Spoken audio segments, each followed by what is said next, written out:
Okay, we can call this meeting to order at 5 o'clock. Good afternoon, everyone. Afternoon. So we can move on to our hearing session.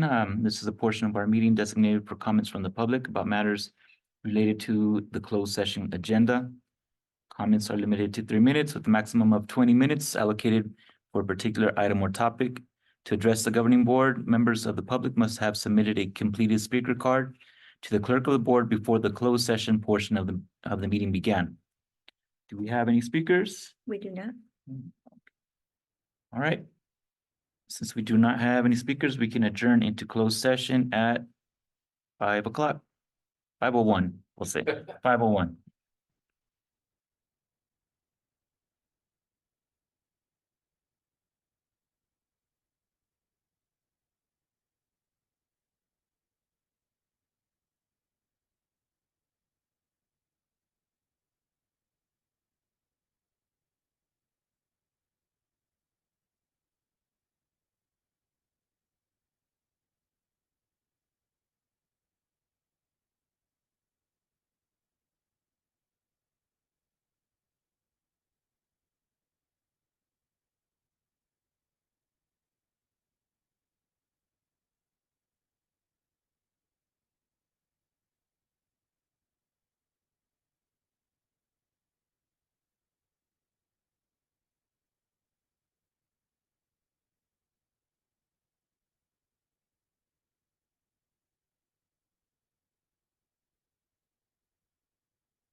Good evening, welcome, buenas tardes, Hanik e Masanil, bienvenidos pa la escuela.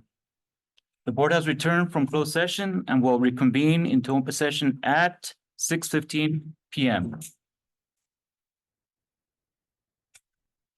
In closed session, under item 4A, the board approved by a vote of 3-0 a settlement agreement with the certificated employee which provides for resignation and compensation through the end of this school year. During closed session in item 4B, it was recommended the governing board reject the JPA claim presented by the North County Fire Protection District. A motion was made by, that was made by, I think, Mayor McBride, and was seconded by Sense Fish. And a vote of 3-0 was taken to reject the JPA North County Fire Protection District claim. And that will take us to our flag salute. The flag salute and student presentation will be led by student leaders from La Paloma Elementary. And the students will now share that they are going to rock the test during the upcoming CASP testing. Go ahead. Good evening, board members, district leaders, and community members. I'm Sienna Bauer. I am a sixth grade student leader at La Paloma Elementary, and I am excited to participate in the board meeting this evening. I enjoy participating in FUESD because I can help influence choices to improve our school and our district. Thank you for the opportunity. At this time, I invite you to stand, place your right hand over your heart, and join me in reciting the Pledge of Allegiance. Ready, begin. I pledge allegiance to the flag of the United States of America and to the republic for which it stands, one nation, under God, indivisible, with liberty and justice for all. Thank you. You may now be seated. How do you say it? I do in Spanish.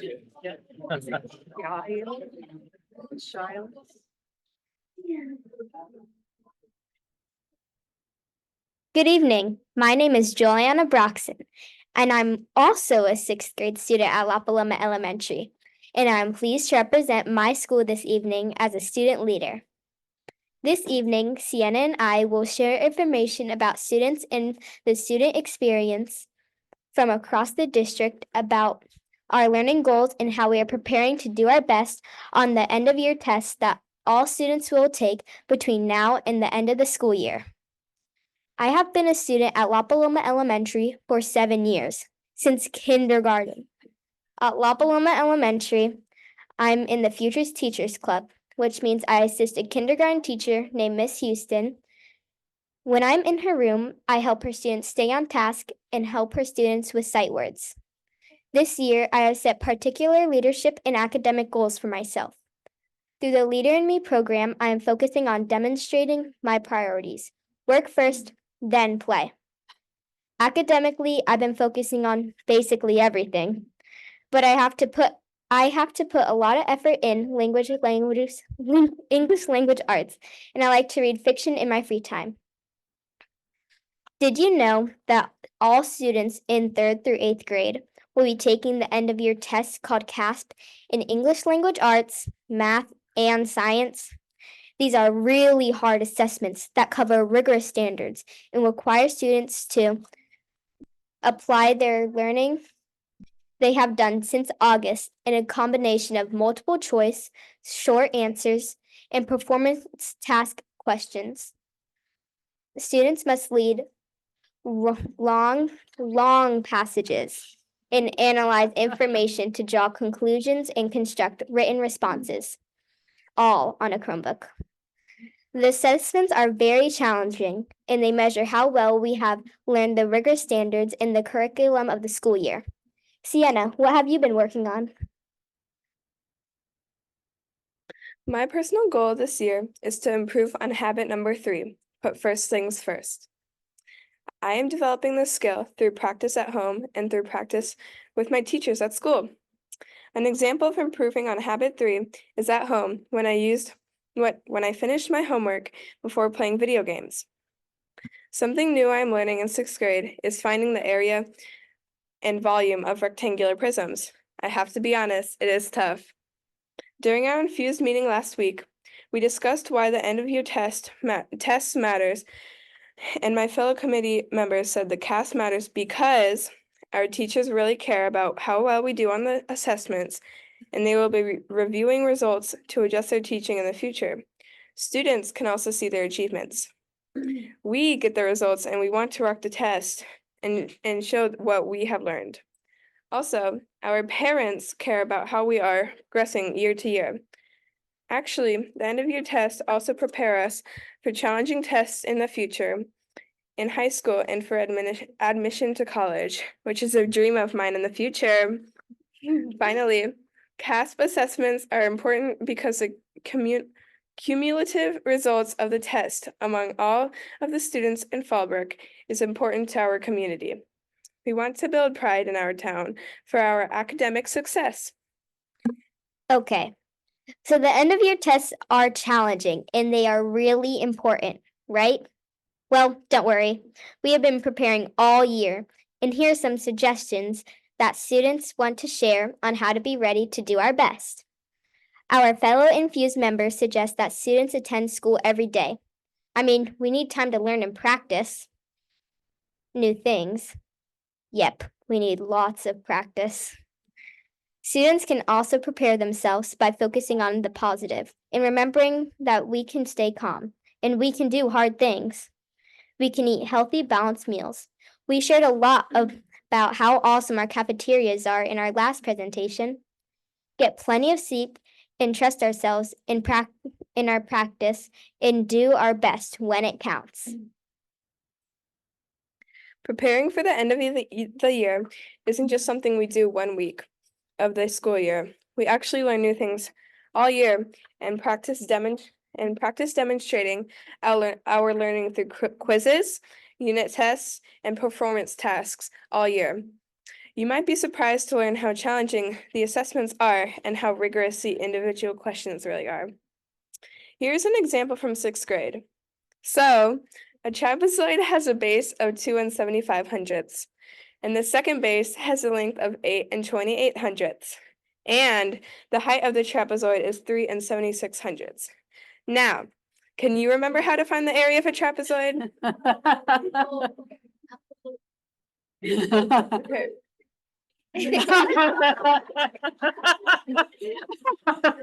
Right. That was the best. We're in 3rd grade. Who said that? That was good. This useful standard can be used in the real world to measure the inside of a 2D or 3D shape. The strategy we can use to solve this math problem is to add the first and second base. The next step is to multiply the sum by the height. The last step is to divide by 2. While our teachers, principals, and school staff do a great job preparing us, thanks for all the tests, Mr. Leonard. Parents and family members can also support us at home. Support for students includes lots of review in class and sometimes even homework. We have posters throughout the campus to cheer us on, and we really like the extra snacks like goldfish and fruit snacks. Sometimes we earn tickets for our extra effort, and we love notes of encouragement from our parents. We employ testing strategies like taking our time and going back to finish or check our answers. I know I will work hard and do my best. I'm sure Sienna will too. Our fellow Infused students represent the students across the district, and we will all agree that we are well prepared to do our best. We will appreciate the opportunity to review, and we love the extra encouragement. And again, fun snacks always help. I'd like to thank our board members for listening to the student voice of Infused and for making decisions that benefit us. We want you to know that students try really hard in school and we love our schools. One of the conclusions we made during our meeting is that tests can be a win-win. That means if students feel prepared and do their best, we can achieve strong scores. Strong student scores mean success for our futures and for our district. Now, that is a win-win. Please welcome students from May Ellis to help us remember about win-win.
Bravo, great job.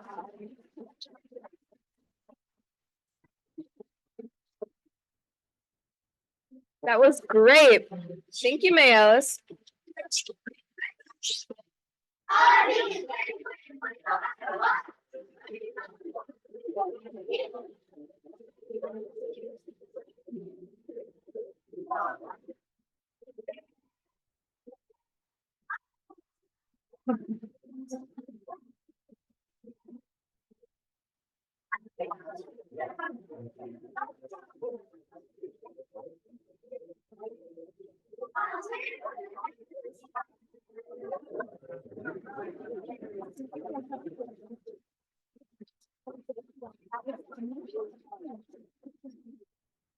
Wow, that was great.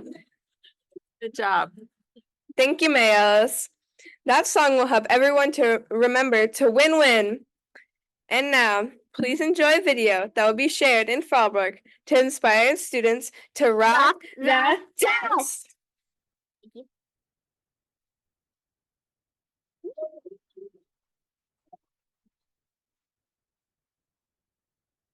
Task testing is almost here. Are you ready to rock the test? Make sure to start your day with a healthy breakfast. Make sure you get to school with plenty of time. Make sure to get plenty of rest before your test day. Don't forget to practice your growth mindset this week. Together, let's rock the test.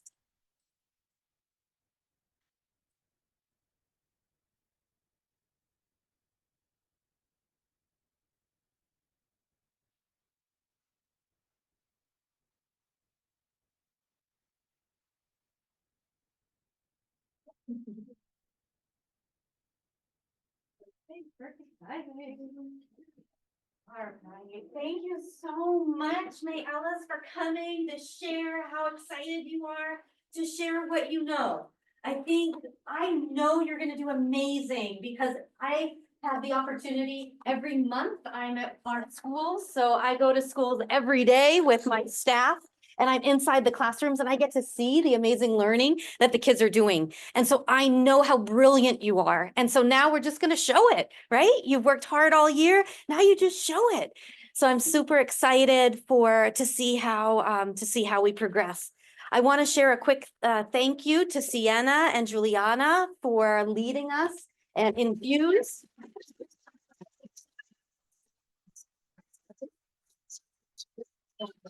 Congratulations. So do we have a photo? Seth, can you take a photo?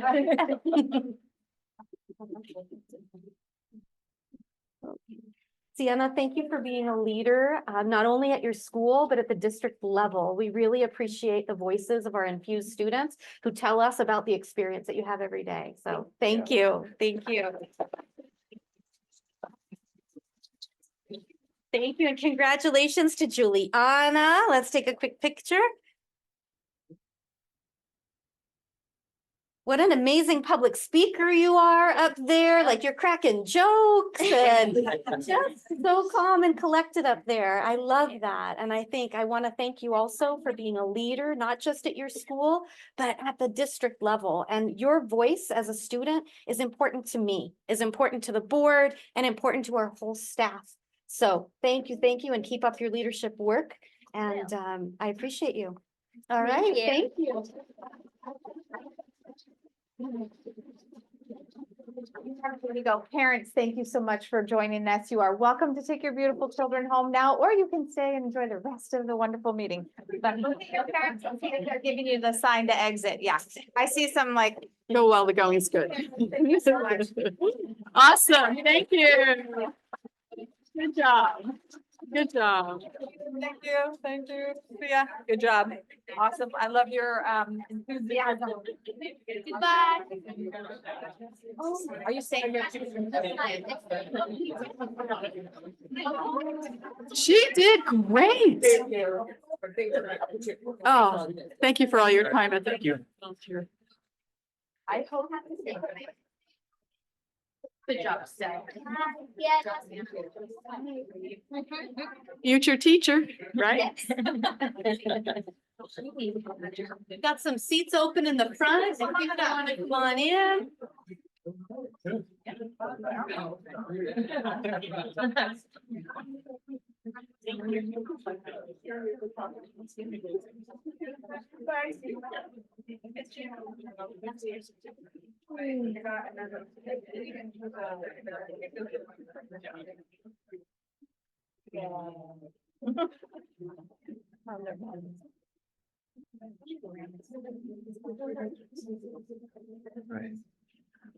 All right, so that was great. Lots of fun. Thanks to all the terrific. parents and all the students. All right. So at this time, we would like to invite Giselle Ramirez to present awards to the Faber Calier contest winners.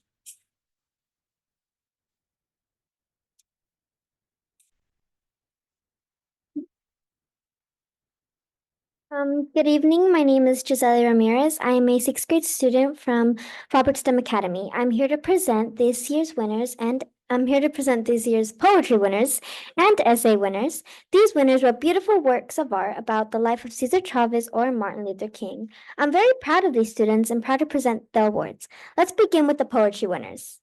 Buenas noches. Mi nombre es Giselle Ramírez. Soy una estudiante del sexto grado de Fabric STEM Academy. Estoy aquí para presentar a los ganadores de poesía y ensayos de este año. Estos ganadores escribieron hermosas obras de arte sobre la vida de César Chávez o Martin Luther King. Estoy muy orgullosa de estos estudiantes y orgullosa de presentar los premios. Comencemos con los ganadores de poesía. The third grade winner is Embry Burton from Miss Hamlin's class at Mary Faye Pendleton.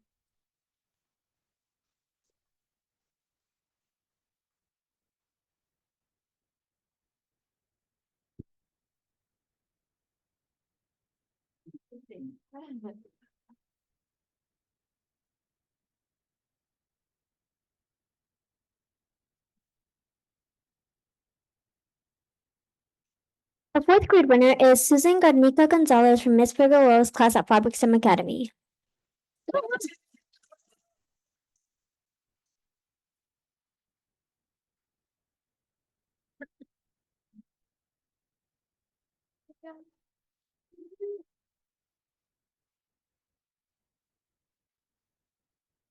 The fifth grade winner is Logan Pagan from Miss Kelso's class at Mary Faye Pendleton, who unfortunately couldn't make it today.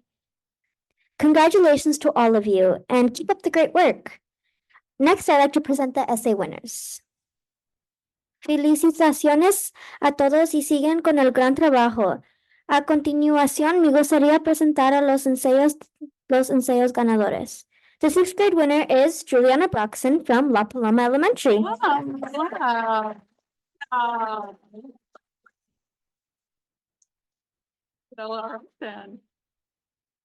The seventh grade winner is Anna Erb from Potter Junior High.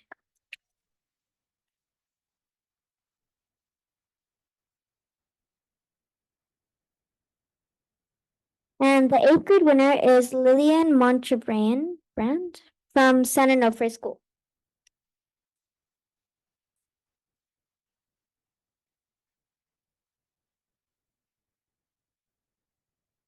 Congratulations to all of our winners. Felicidades a nuestros ganadores.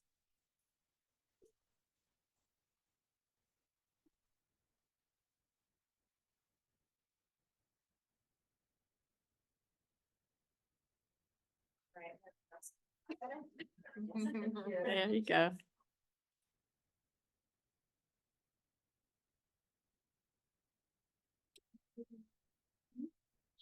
For those parents. And parents, come on, feel free to come and get your pictures. Feel free. We have any Fallbrook LAR members that would love to come up and take a quick photo with our students? Not to put you right on the spot. I guess.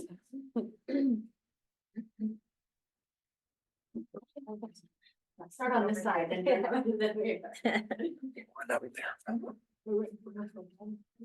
One more. There we go. Now we can see. Feel like it.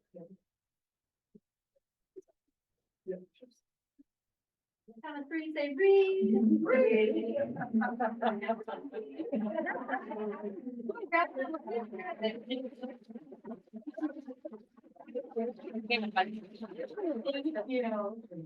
Great job.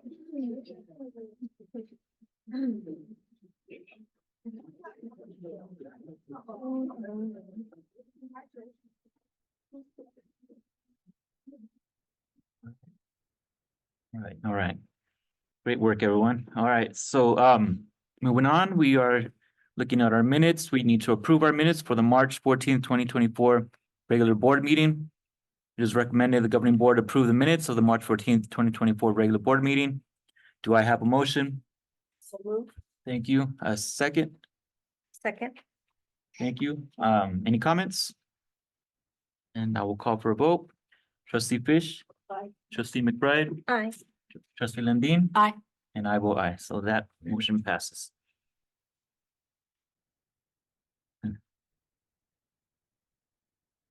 Folks, step on out.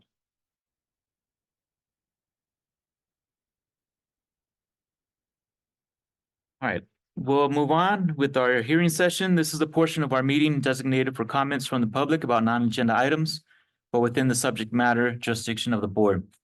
Should individuals wish to comment on items on the present agenda, they may also do so during this portion of the meeting or at the time of the item is considered by the board. Comments are limited to 3 minutes with a maximum of 20 minutes allocated for a particular item or topic. While the Brown Act allows the board to hear issues within its jurisdiction from the public that are not on the agenda, it only allows for the board to respond in a very limited manner, such as providing direction to staff. If the board were to have more than this type of brief discussion on an item not on the agenda, it could be a violation of the Brown Act's rules for posting the agenda. To address the governing board, members of the public must have submitted a completed speaker card to the clerk of the board before the open session portion of the meeting began. Ms. McBride, do we have any speakers? We do. We have 2 speakers. We'll start with Tyler Child.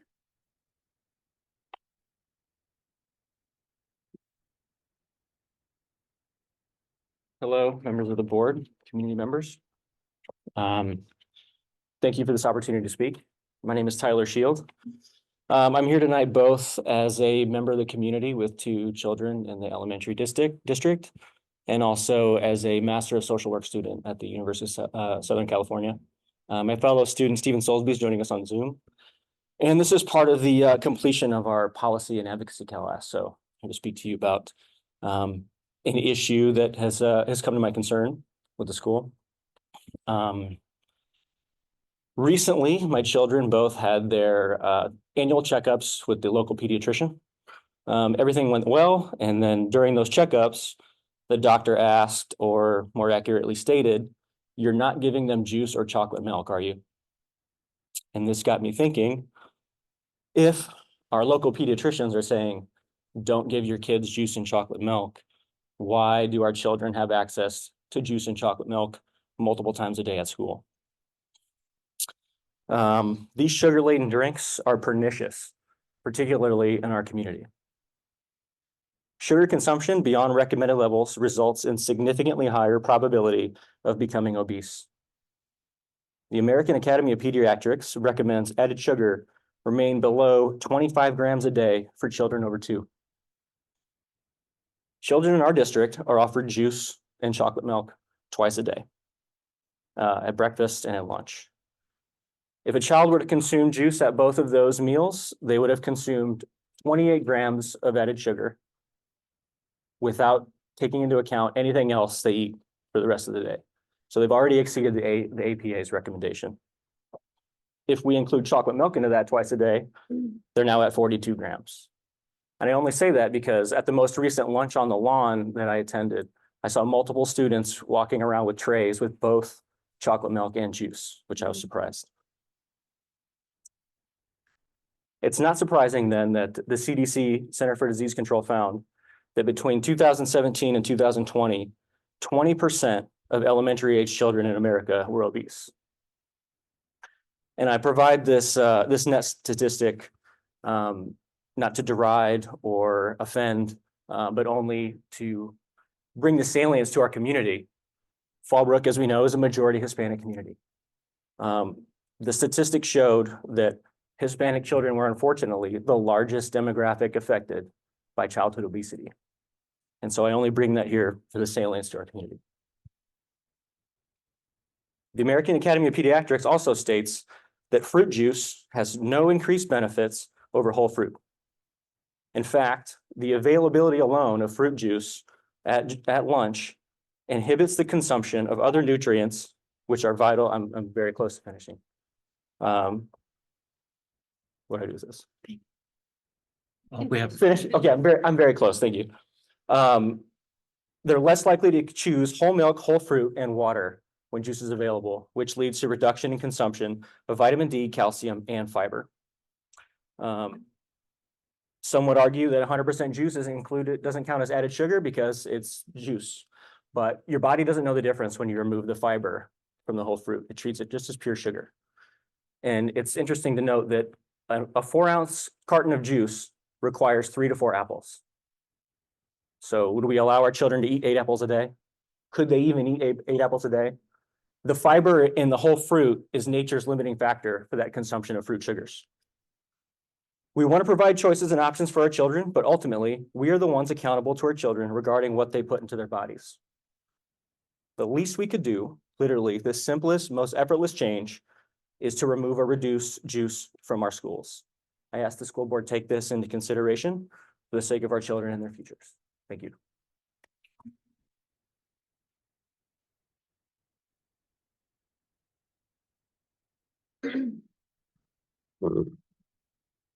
Then next we have Allison Barclay.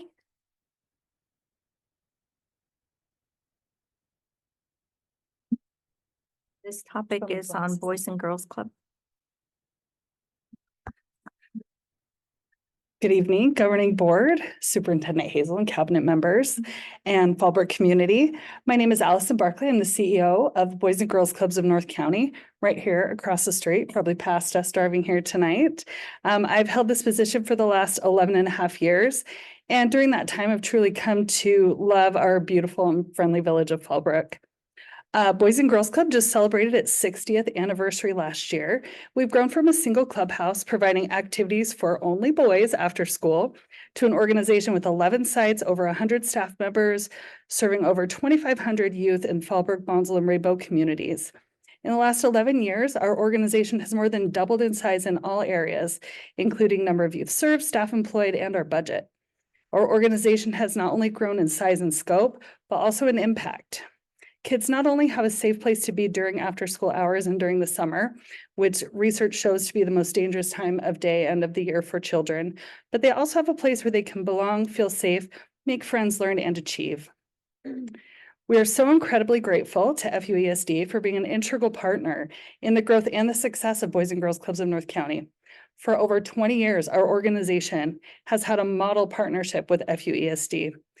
This collaboration is in fact the envy of communities literally all over the nation. I hear from them on a regular basis. And we could not be more appreciative of our partnership and the trust that we have received from this district. So I wanted to come by and tell you about this today because next week is Boys and Girls Club Week. And it's the time of year where we celebrate all the wonderful things that our club and our staff do throughout the year. I have a little flyer here I'd love to leave with you all and to personally invite you to our festivities. And especially we have an open house that will be held on Tuesday, April 23rd. And this is for all the members of the public. We'll have tours given of our facility provided by our club members. We have an art show and a science fair. So it's jam-packed with great stuff. And most of the kids you'll see over there are in fact students at FUESD, although we do have children from all of the surrounding districts and also private schools and homeschools that we serve. I've been a part of the Boys and Girls Club movement for over 30 years.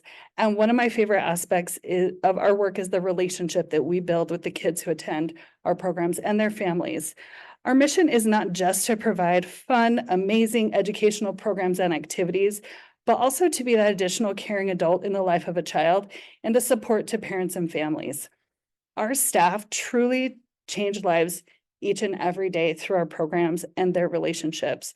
And this would not be possible on such a grand scale in this community without the support and partnership of FUESD. So I just want to give another huge thank you specifically to Mrs. Hazel, and also to Mrs. Perez, the Director of After School Programs. She has been an amazing partner and so supportive of our staff and kids. So thank you so much. And can I leave these with you? Okay, great. Thank you.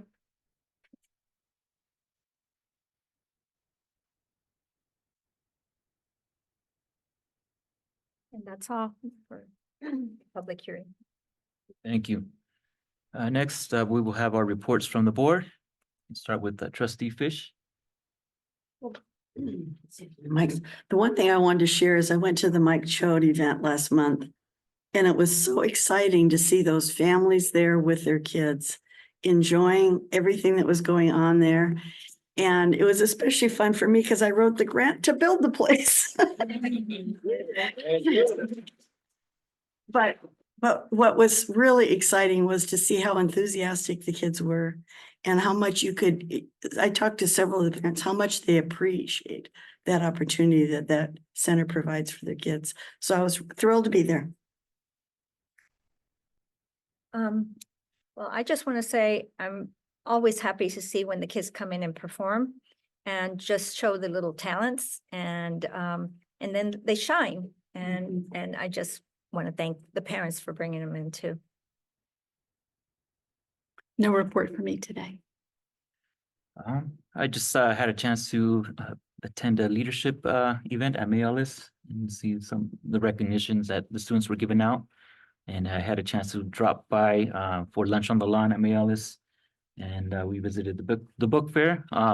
It's always a highlight for my kids. They love going to the book fair, so I'm glad those opportunities are available for our kids. And that's it for me. Thank you. I always have so much to share from my visits at schools. And so I wanted to share with you, I know you saw a lot today about rocking the test, and I want you to know that we don't drill and kill for the test. It really is about, for our children, showing what they know. And our children have fun learning every single day. So our children are in classrooms and they're reading amazing books and they're doing fantastic writing and working on mathematics projects. And so I know we're going to do well on the test, not because we drill and kill for the test, but because we're providing really strong and rigorous instruction that's motivating for our students. So I'm really proud of our staff and the work that they've done to prepare our children to show off and do the very best that they can. So I also wanted to just give a quick shout out to our extended learning program. While many of us were on spring break and vacation, we had a spring spring camp going for our students, so that for our families that needed childcare and for our children, they were able to come to that spring break camp. And so our staff did an amazing job putting that together, and I'm so proud of them. And so in the interest of time, because we've got a big agenda today, I'm going to move forward, but always wonderful things to share about the work that's happening in Fallbrook. And I feel very thankful to continue in this role. Thank you so much for that. So we will move on to our board operations, governing board vacancy.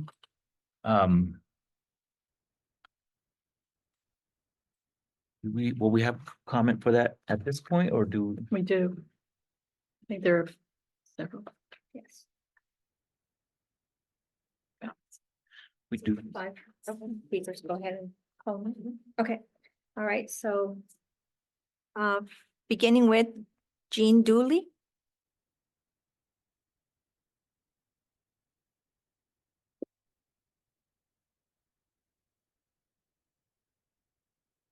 Thank you very much for allowing me to speak with you. I am a friend and neighbor of Mr. James Kirk Whistler and his wife Magdalena. Magdalena is a second grade teacher in Vista, and Kirk has had a long and significant career involving Spanish language media, including books, magazines, podcasts, and everything else. He is passionate about his work and would be a great asset to the Fallbrook Elementary School Board. He is dedicated, hardworking, and would be a very capable member of this Board of Education. I hope you will select Kirk Whistler for Zone 1 representative on your board. Thank you. Okay, thank you. Next would be Jackie Heineman.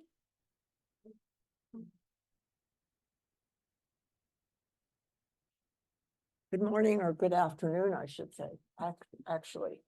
I have been involved a great deal in the past with the district.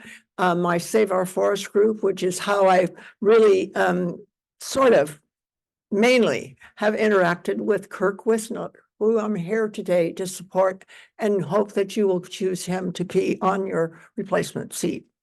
Mr. Whistler is absolutely fantastic. I will not reiterate all of the information that Jean has already passed on to you, but he has done so much in his life for the last 50 years, actually promoting education for supporting the advancement of Latino students in the schools throughout the nation and internationally as well, many organizations. He currently has lived in Fallbrook and operated a nonprofit from his old location in Carlsbad and now in Fallbrook called Empowering Latino Futures, making it possible for these students who face an uphill grade at the onset because of their language learning abilities need to be sparked so that they are able to compete on an even level, equal opportunity for all.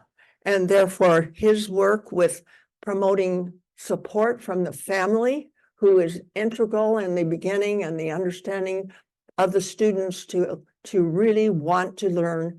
And that is an important part, no matter what color their skin is or what Latino, whether they're Latino or Caucasian or Japanese or whatever.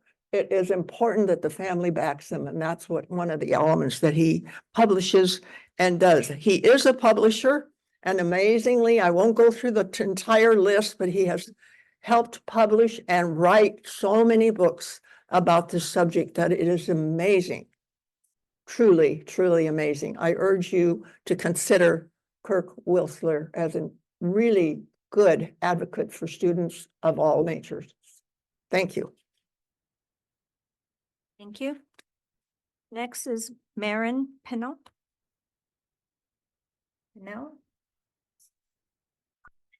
Hello, board members and Superintendent Monica Hazel. My name is Marin Pennell. I'm the Science Department Chair and Chemistry Teacher at Fallbrook High School. I am speaking here tonight to recommend Frank Golbeck for the Trustee Area 1 appointment. When I think of Frank Golbeck, I think of a gentleman that lives in our community who is surrounded by a lovely family.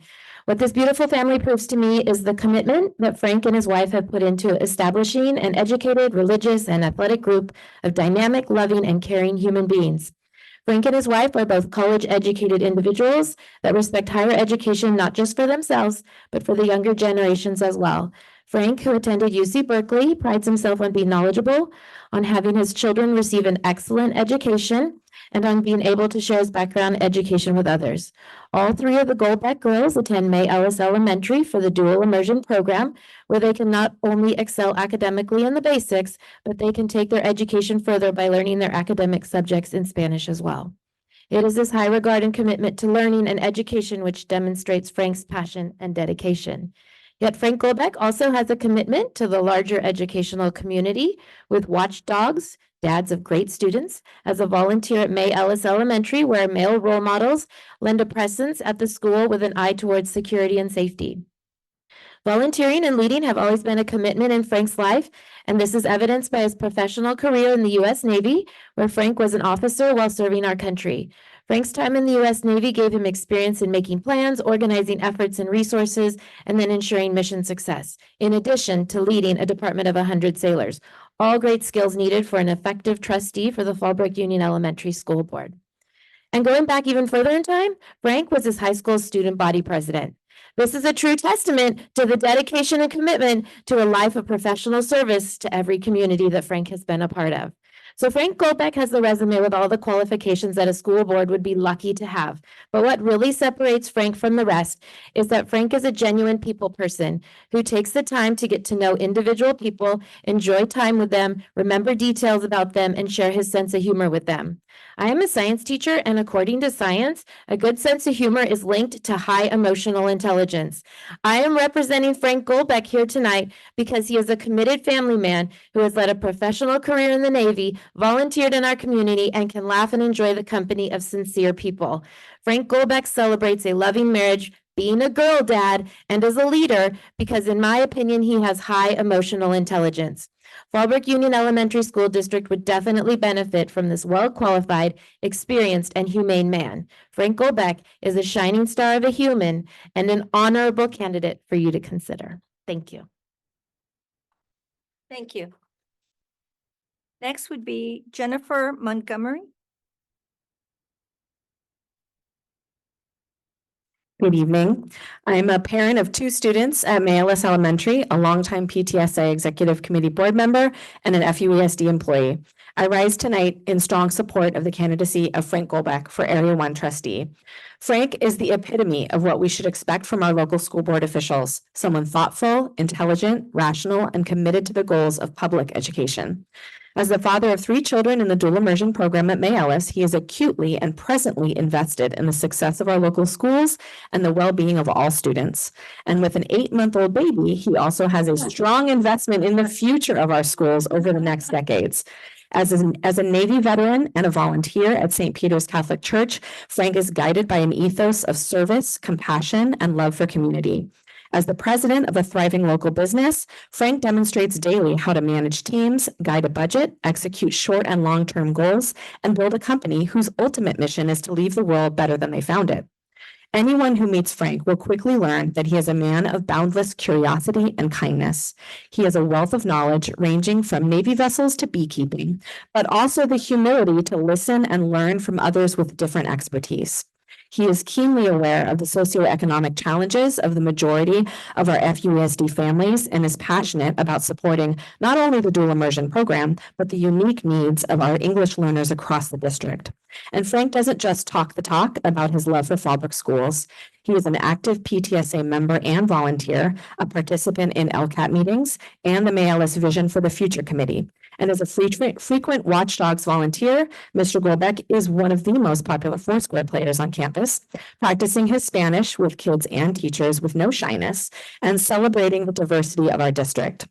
Frank Golbeck is a parent, veteran, business owner, and community leader who understands the challenges in our schools, respects the knowledge and expertise of the educators guiding our children, and is committed to helping keep FUESD on the steady path of success.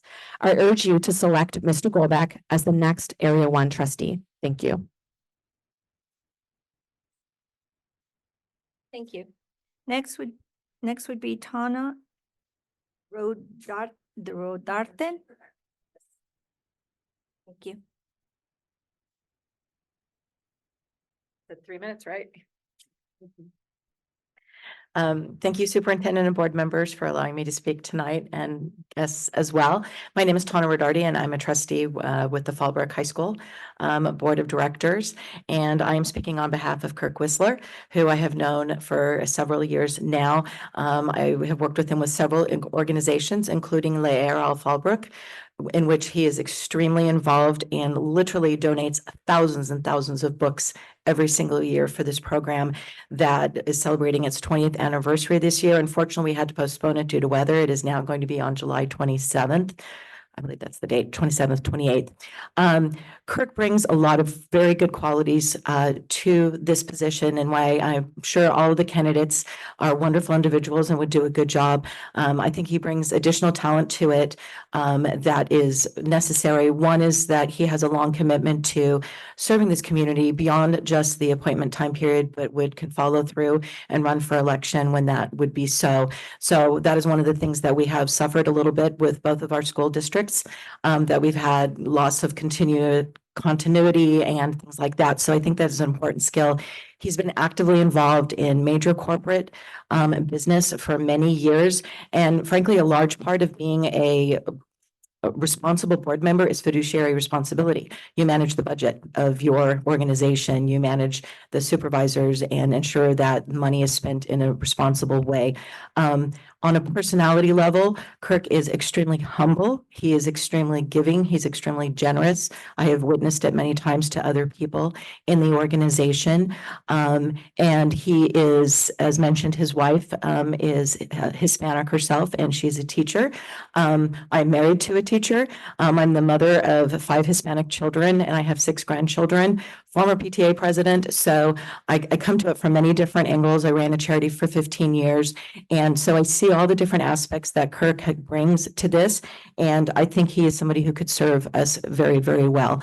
And I hope you consider him for this position. Thank you for letting me speak. Thank you. And that's it for the speakers. Okay, thank you. We will now be holding provisional candidate interviews for trustee area 1. For clarification, this position is a provisional appointment through November 2024. The selected candidate has the option to run in the 2024 election to complete the remaining 2 years of the term. A board subcommittee composed of trustee Lundin, trustee Fish, and superintendent Hazel screened screened applications for the minimum legal qualifications and contacted references.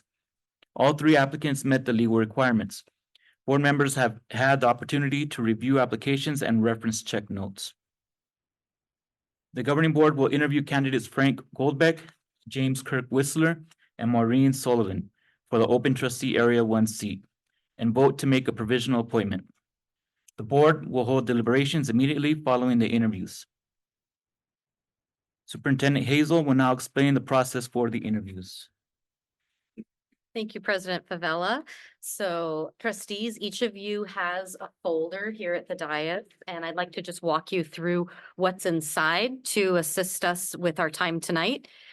In the folder on the left-hand side, you have a copy of the candidate's full and completed application. It includes the candidate's education, employment history, references, past committee, commissions, or board experience. And then it also includes their responses to the 12 written questions. In addition to, you have a copy of the interview questions that we will ask. And then on the right-hand side, you've got your note-taking sheet, one for each candidate, and then a ranking sheet. Mr. Goldbeck, Ms. Sullivan, and Mr. Whistler, I'm so thankful. We're all thankful that you are applying for this position tonight. We want to share with you that you'll have 15 minutes for the interview. And you'll have 2 minutes to give an opening statement first, and then followed by the questions that are taped to the podium. So we're gonna have you'll take a look at that. When you come up, we'll give you a minute to just look at all the questions, to gather your thoughts for just a moment, and then you can get started with with your opening statement. You can take as little or as much time as you want on each of the questions, but the 15 minutes remains. And so we'd really like to be able to hear your answer to all of the questions, but we're going to ask you to just manage your time with each of the questions. We have a timekeeper in the back. Mr. Seth Trench is our timekeeper. He'll let you know when you've got 5 minutes to go so that you can stay on time. We'd also like to make sure that you share, when you do your introduction, that you share your experiences relevant to the board and the position and the strengths that you bring to the position. So I'm going to ask that our candidates come up to the podium, and we're going to have you pick a number from the jar. We've got numbers 1 through 3, and that'll be the order that you go for the interview. I'm picking for you. Hold on, let me take. There you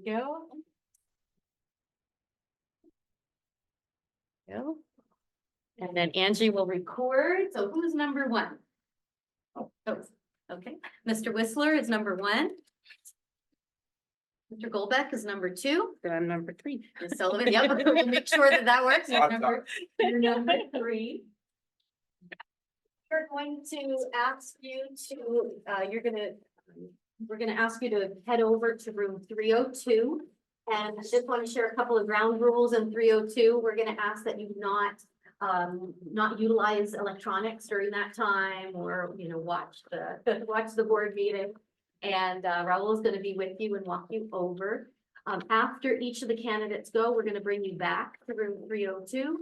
And then when all 3 of you have completed your interview, then you can come back here as we go through the deliberation. Any questions that you have? Do I go, or do I just stay since I'm? You get to stay here, yeah. I figured. But our other 2 candidates, you can head back with Raul, and we'll bring you over to room 302. Dr. Husing will run back and forth and get our candidates. Okay, so a couple more notes is that board trustees, I want to remind you that as we're going through this process, it's important that we do all of our deliberations in open session. So we are going to take about a 5-minute break in between when the interviews are done and before we begin deliberations, but it's important that all of our discussions happen in open session, and you'll have time during that time to review your notes, to review the applications, the recommendations, and then we're going to ask you to rank the candidates 1 through 3 on your ranking sheet. The final thing I want you to know is that all the candidates will receive the same 6 questions. And it's important that we maintain consistency and fairness across all of the candidates. So we're going to ask that you not ask any follow-up questions, that we just stick with the questions that we have agreed to on that list. If the candidate has a question and they want it to be, if they want clarification, we can repeat the question. Okay, any Thank you. questions? No? All right, I'm excited to get started. So now do I start the minute of reading? Yes, let's see. Yeah, hold on for just one sec. You have a minute to organize your thoughts. Oh, to read the 6 questions here. You have you Oh, have a okay. minute to just read through those 6 questions and we will start the timer now.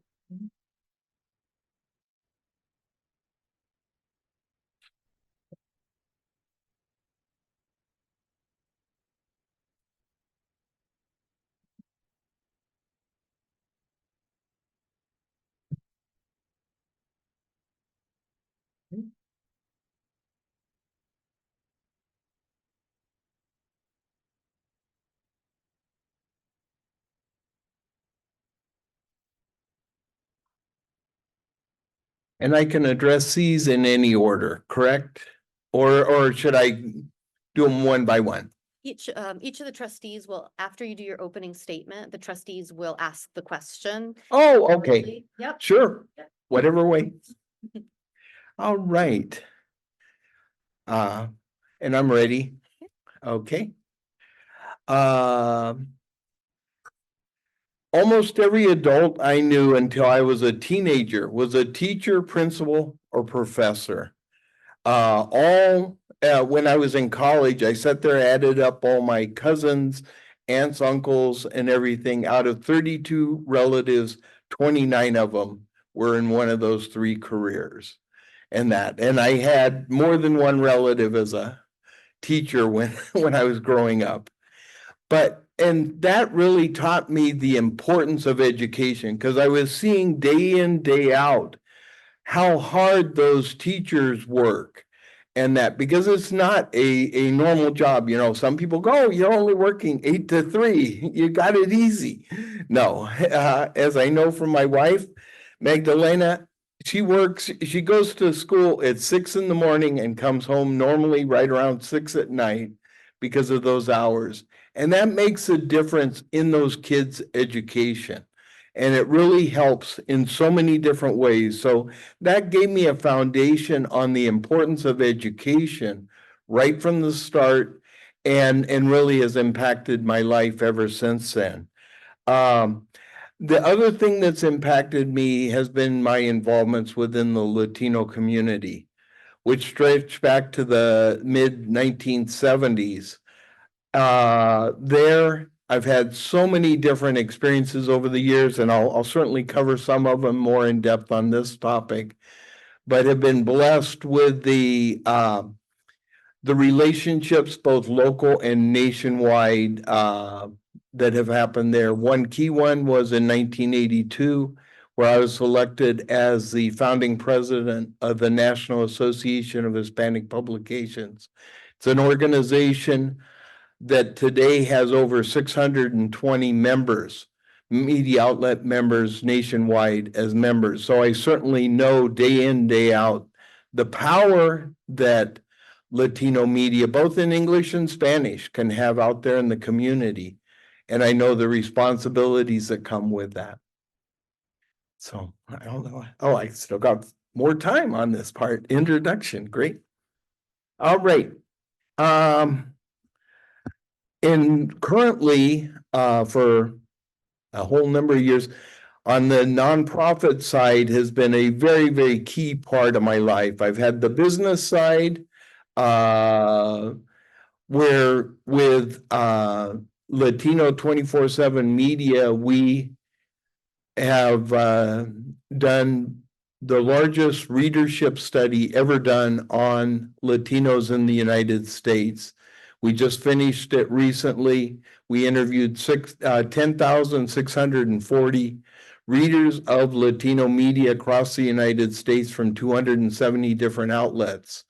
From that, we got a wealth of information on what those desires are and that. And here in the North County, okay, I got 10 seconds. And I'll go into some of those later when we get to the other sections. Okay. Great. All right. Thank you. Okay. All right, so we'll begin with the questions then. Sure. So I'll go ahead and ask the first question and then we'll go down the line. What do you see as the basic purpose of the public school system? What is the role of the governing board in the fulfillment of that purpose?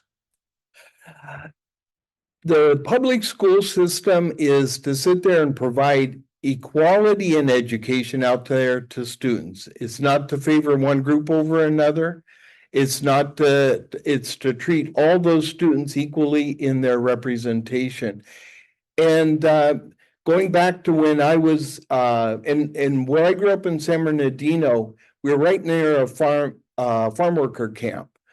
And so from kindergarten up, at least 25 to 40% of the students I was in school with were of Mexican American origin. With those students, there were a lot of them were speaking Spanish. And I remember in the 3rd grade, there was a teacher, Mrs. Hoyt. I don't remember all my teachers' names, but that one I'll never forget. Her mission in life was to drive out kids that spoke Spanish. And there was this one little girl, we all knew where she lived, just a block and a half from my house. And by midway through that year, that teacher had driven out that student. That's the kind of thing that we cannot let happen. And, you know, it's not that blatant anymore, but we've got to make sure that all students are treated equally out there in the schools. And, you know, it was one of those things that as little kids, you're aware it's going on, you're aware that she's being picked on, but we had no way to combat it and that. But now we do have other ways. So. Thank you. What are you proud of in this district? What would you like to accomplish as a board member? Which is your highest priority and why? It's a Okay. 3-part question. Yeah. One thing that I was very proud of recently was at CABE, California Association for Bilingual Education. That's an organization that I've had close ties to since the mid-70s when it was founded. I went the 2nd year that they held their convention to the convention, and the 3rd year we were an exhibitor. And we are their longest standing exhibitor, and nobody's had a longer relationship than we have with that organization. They celebrate next year their 50th anniversary, so that's how long that relationship is, and that. But with CABE, Vista, I mean not Vista, your district sent more teachers than some of the bigger districts here in North San Diego County to CABE. CABE is the largest convention of diverse educators in the United States. Over 8,000 educators were there at the conference. So I was proud that you guys were represented there. And literally, that was one of the first things that I looked up, you know, to see how many had come from Fallbrook and attended the conference, because it is so key in both dual language and bilingual education programs, and that, because that's really in terms of what that need is here in the district. Okay, 64% of your students are Latino origin, and that's really, really key to keep in mind. And 30% of the students are English learners. You are 50% higher than the county overall in terms of that category right there of English learners. So you've got a huge need that needs to be addressed. In terms of one aspect that you need to improve on, in my mind, is getting more Latino educators into the schools. And the numbers and that I saw from the state, you are dramatically underrepresented on Latino educators in this district. I can help you on that for a whole variety of ways. One of them is at CABE. The school districts that want to get bilingual educators are there exhibiting. And not a single district here in North San Diego County was there exhibiting and recruiting and that. Many years ago, I served on the bilingual district advisory committee for the San Bernardino Unified School District. And I headed it. And during that time, we turned around a program that really was not even hunting for Latino educators into one that now the San Bernardino Unified is one of the leading school districts in the state in terms of equity of the students matching the teachers and that, because that's what you really want to sit there and look at. Because then that kid is sitting there, they have that teacher, if not every year, every other year, whatever, that looks like them and thinks like them and that kind of a thing, because that's so key, those role models for those little kids and that. So, oh,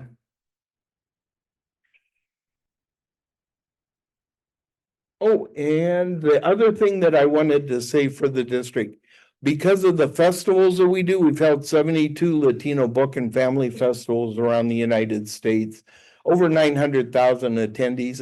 And I had it down as my last thing to say, but I'll make sure I get it out now.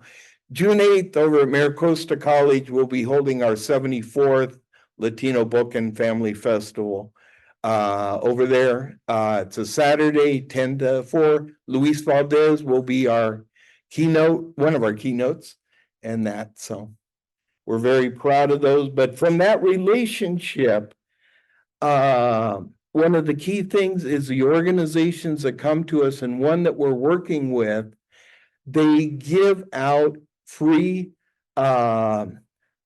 notebook computers and Wi-Fi for students, and I'm sure a number of the students would qualify here in your district for that type of a program. And so all they're sitting, I think they pay like a $10 processing fee, but it's a government program and that. So it's a great thing, you know, for those kids that don't have computers, because we all need a computer today. Okay, better go to the next question. Identify a recent board decision that you felt strongly about, and describe how you would balance community concerns, student needs, state and federal law, staff considerations, and your personal value and beliefs to determine how to vote on the issue. Okay, that was one that, and I know it's not a recent one, but it's a relatively recent, when you went with May Ellis from being a bilingual to dual language. And dual language politically is having much more reception. Bilingual education, for reasons that I don't understand, but whatever, it took some hits in the past. But dual language is getting a lot more buy-in from parents and students that are not immediately invested in bilingual education. So that was, I thought, a great evolution within the district here, switching to that. And I would have voted yes for it and lobbied for it. Please briefly tell us about your background, strengths, and what motivates you to want to become a board member. Okay. As my wife Magdalena can tell you, I never lack for motivation. She goes, slow down. And that I've served on over 30 boards, local and national boards over my career. One of the key ones that I was on for 11 years was the National Hispanic University Board. It was at the time the largest Latino college in the United States. And so those board experiences taught me the responsibilities and obligations that come by serving on a board. And so with that, it's so key to sit there and be aware of the trade-offs. I think with my connections, both local, state, and national, they would add a lot of different things here within the district. As I know more of your specific needs, I can go, oh, talk to so-and-so, that kind of thing. One of the awards that I'm proudest of was when, under the Obama administration, the White House Office on Hispanic Education awarded us 3 Rising Star Awards for our National Hispanic Scholarship Directory and that. And so it was really something that it, along with many other things, helps open doors and that kind of stuff. So, what else? Hang on one second. Let me flip back over here.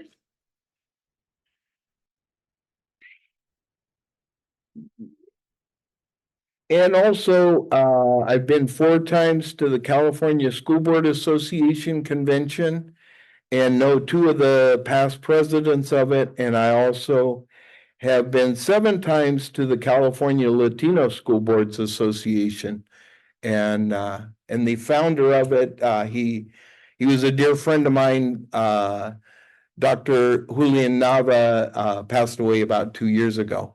But he was the first Mexican American to serve as U.S. ambassador to Mexico.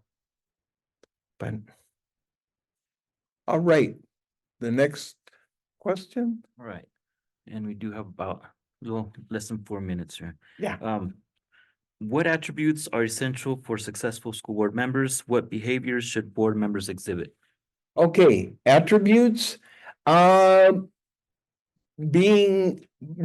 you're part of a team is certainly one of those attributes where you're sitting there and realizing that because of the nature of a board like yours, you cannot sit there and speak on your own on behalf of the board. It's as a group, the decisions that are being made, those kind of things. The realizing that there will be a lot of both financial stuff to prepare for the budget, which I've done many budgets over the years. And that my mom was a college math professor, and both at the community college and Cal State system level. And in both cases, she was the first female in her department and suffered because of that. But with that, those obligations, it's the research and being at the meetings and basically being a part of a board and fulfilling those obligations. And I've never had a problem being a part of a board and the stuff that'll come with it. Thank you. With a little over 2 minutes, can you describe a potential challenge that you anticipate facing while serving in this position and how you might address it? A challenge. Good question. Well, I think one of the things is basically how do we get a community that is sometimes potentially divided speaking together and that. And I think I covered an aspect of that with the bilingual education to dual language and those kind of things. That evolution that's going on out there in the community is one that finding those ways that are going to be a win-win for everybody, going back to the song that we all heard at the beginning. And truly, that's what I always look for, is a win-win-win. It's got to be a win for everybody. It's got to be a win for the kids first and foremost. It's got to be a win for the teachers and the education system, and it's got to be a win for the community. And how do we find those? And that's what I would sit there and hunt for.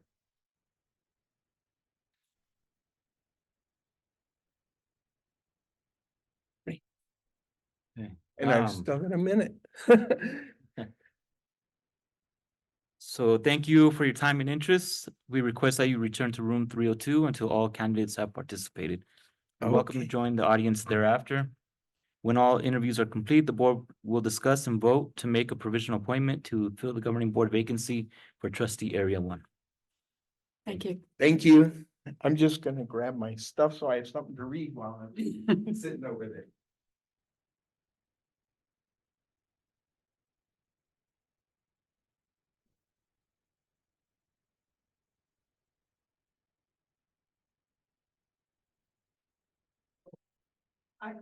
I'll be coming back.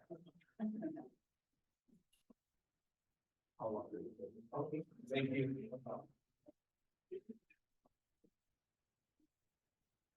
Oh, I don't have to find that.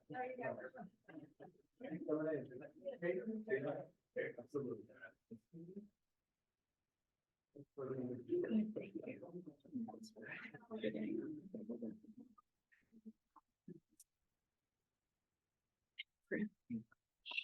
Hello.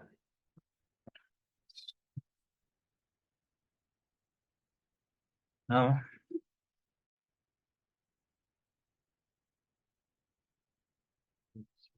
Okay. All right. All right. So before we proceed with your opening statement, the questions we will ask are in front of you on the podium. You have 1 minute to organize your thoughts before beginning your opening statement. All right, thanks.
All right, good evening. My name is Frank Golbeck. I am a 11-year resident of Fallbrook, a husband and a father of 3 students at May Ellis here in our school district. I didn't know they would be here. Rose had a soccer game across the street and they were able to make it. We also have an 8-month baby and my wife is out there with Leo right now. So I'm honored to be here to address you all to speak to my candidacy for the trustee area 1 position on the board. As a Navy veteran, a business owner, and a proud citizen of this community, I feel that I can serve the board well. I'm confident that I will be able to work with the trustees and the district staff to ensure that the board is able to oversee and support the administration in its mission to deliver a quality and effective elementary and middle school education to the children of our community. I have extensive experience leading and managing organizations from my time as student body president, as mentioned, of 1,600 people in our high school, to my service as a surface warfare officer in the Navy, to my current position as president of my small business. I am comfortable working with a diverse group of people, listening to a variety of perspectives, addressing critical issues, finding synthesis, creating plans, and managing their effective execution. I believe that we have a great opportunity with the FUESD board to continue to deliver and improve upon the delivery of quality education and enrichment activities for the children and families of our community. With a diverse community and a vibrant culture, our educational offerings reflect that diversity and vibrancy. As a parent, I have volunteered at my children's school, and I am very impressed by the teachers there and their dedication. I am impressed by the administration and staff. I am hopeful that if given the opportunity to serve as trustee of Area 1, I will be able to support the district in its mission to provide a quality education for our community's children that prepares them to be healthy, successful, contributing adults. So, in answer to the questions, looks like they're a little familiar from the application, which is nice, though there's a couple new ones in there. The first one, what do I see as the basic purpose of the public school system? Um, Yeah, Mr. Phil. we're gonna ask the Pause for a second. questions. Oh, okay, cool. I was ready. I'm ready to go. It's good, it's good. Thank you. Enthusiasm is good. So we'll begin the clock at 15 minutes. So you have 15 minutes to get through these questions. Sure.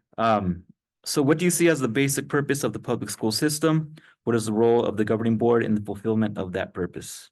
Great. So I see the purpose of the public schools being in 4 parts.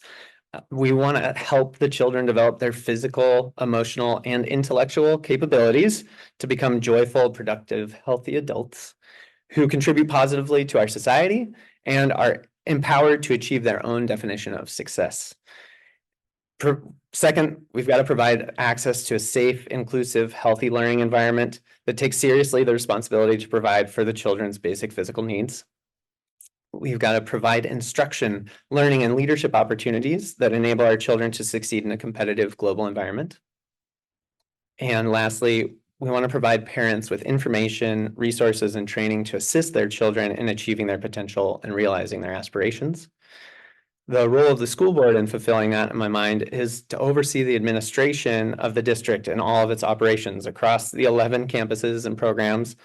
The school board monitors the execution of planned budgets, the fulfillment of state educational requirements, progress on the local community accountability plan, known as the LCAP, the hiring and appointment of leadership positions, and any oversight concerning lawsuits the district might face, working with relevant attorneys as necessary. So it's a big job, but it requires a constructive, professional partnership between the Board of Trustees and the administration. Thank you. What are you proud of in this district? And what would you like to accomplish as a board member? What is your highest priority and why? So it's a 3-parter. Yes, thank you.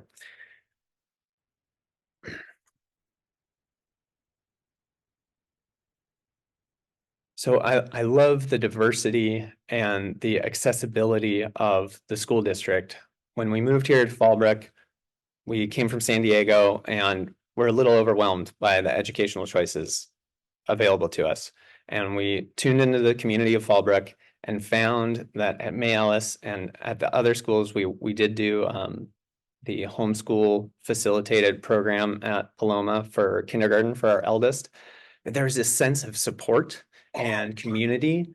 And then when we got to May Ellis, there's a sense of just passion in every teacher that we engaged with to see the child and all their potential and help them achieve it. And so we've gotten to volunteer as parents, and we've gotten to see over and over again in other parents and in the administration and in the staff and the teachers themselves, just this love for their work. So I think that's our greatest strength. I think our number one I think I would help add to that by just being a calm, engaging, open-minded voice on the board to help the board guide towards offering more for all so that that improvement can continue. Because I think the biggest priority is that 75% of our students are socioeconomically disadvantaged. And our math scores are at the 37th percentile. So I think there's a lot of room to grow, and there's a lot of room to work with those families and those students to create that number fluency that will serve them through their lives. Thank you. Yeah. So number 3 is identify briefly, tell us about your background. Oh, I'm sorry, I skipped one. Identify a recent board decision that you felt strongly about and describe how you would balance community concerns, student needs, state and federal law, staff considerations, and your personal value and beliefs to determine how to vote on the issue. Thanks. The most recent board decision that I'm most familiar with was the search for the superintendent. I got the chance to come and speak during one of the meetings where that piece was front and center, and it's a multifaceted job that the board has to deal with. And I think the first step is listening, that we've got to listen to each other. And we've got to identify what our interests are, and we've got to clearly state our interests so that we can work together on the same side of the table. We can also talk about constraints. We can talk about the plan, the State Board of Education's requirements. We can talk about the policy that the board has adopted over years of figuring out how to run this organization. And those are constraints that give us a roadmap that we can't deviate from. But we've also got to talk about our interests, and we've got to be on the same side of the table, moving the pieces around, like they talk about in Getting to Yes, so that all the people at the table realize to make a tenable solution, everyone has to be able to live with it. We can't isolate or exclude anyone from the final decision. So for the search of the superintendent, I was really impressed with the intention and the deliberation that was taken. And I would continue to add to that by clearly engaging with that kind of language. You know, what are our interests in finding this person, and who are the communities that we're serving? And can we illustrate that very clearly so that we all have that shared mental model and can develop the steps and make the decisions that are going to achieve that optimal outcome for everyone involved? Please briefly tell us about your background, strengths, and what motivates you to become a board member. Thank you. So my background is entrepreneurial, is leadership, is championing things. I have a track record of being an enthusiastic champion for inclusive, diverse organizations that want to make the world a better place for everyone involved. From being the student body president at a Southern California high school that had a diverse organization, and running with a Hispanic young lady who was our first Hispanic officer in student body, and the sense of empowerment and community building that did, or that experience was, it really broke down some walls between the communities in that high school that had existed beforehand, and built upon it for the future.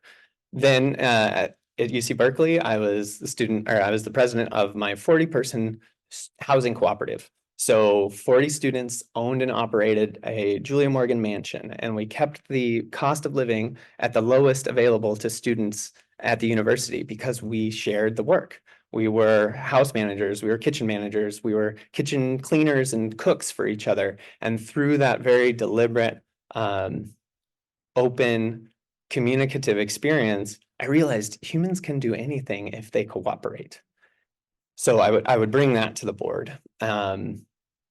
In the Navy, I learned to really appreciate the strength that comes from diversity. We had the average age on our 690-foot vessel, an amphibious landing ship that could land 2 helicopters on the back and 4 hovercraft inside of it. The average age was 19 years old. And these sailors were from all over the country. But when we clearly communicated and we spoke back what we heard each other say, and we agreed, and then we made the mission happen, it was incredible what we could do. And we took it from a ship that had a lot of problems to a ship that was at the top of its class. And that was through a lot of hard work and a lot of communication, a lot of planning, and a lot of commitment. So I would bring all those things. The last piece, being a champion of things, I love to talk with people about opportunities for them and all of us to improve, but do it in a gentle, compassionate, welcoming way. And I would continue to do that if a trustee of the board. What attributes are essential for successful school board members? What behaviors should board members exhibit? Thank you. I think the most important aspect of a successful board is mutual respect. If the board is not listening to one another, looking one another in the eye, hearing one another, and working towards a shared solution, it's going to fall apart. So that would be my number one characteristic that I bring to the board, is that deep sense of respect. All of us love this community and want to serve it. So I would show up every opportunity to do that. Secondly, I think professionalism is critical to the success of the board, saying what we mean and doing what we say. Those foundational understandings are critical to any successful organization. And if we don't have them, then it's going to be a lot more difficult to succeed.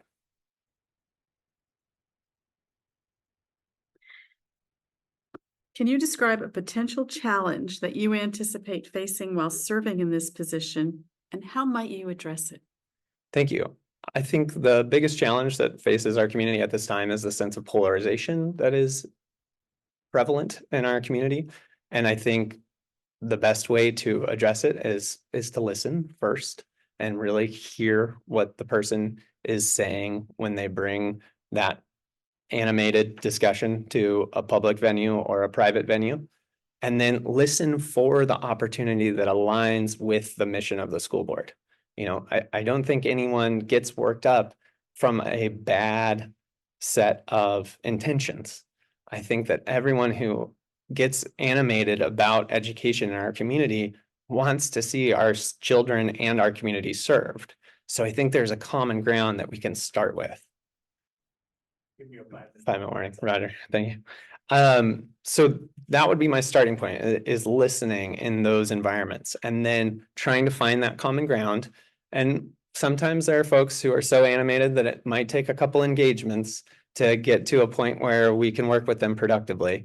It appears that the board has some pre-planned responses for those kinds of situations. And I think we would lean on those when they were appropriate, but hopefully in a short and brief amount of time, we could establish that we're all working for the well-being of our students and our community, and working together is how we're going to get there.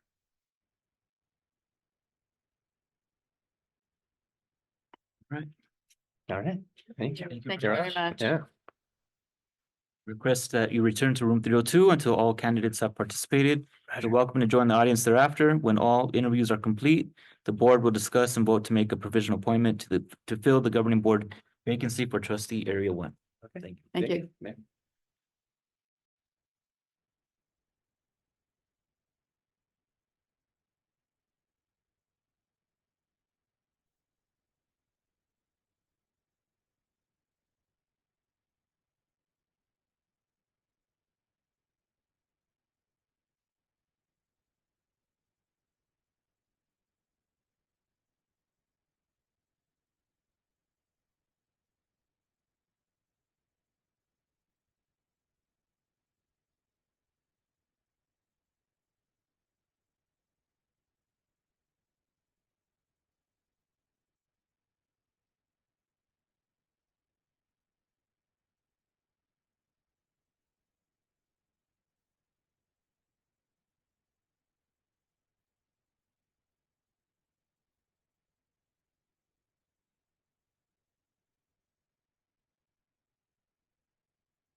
So we'll ask you these questions here.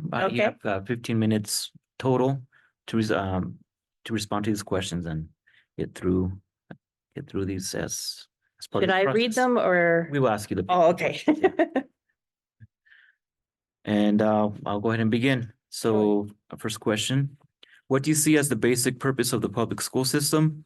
What is the role of the governing board in the fulfillment of that purpose? I see the school system as supporting our youth and helping them develop the foundation that they need to succeed in life, whether it be a career, college, further education. And I think the school board is here to be a partner with the administration to see that happen.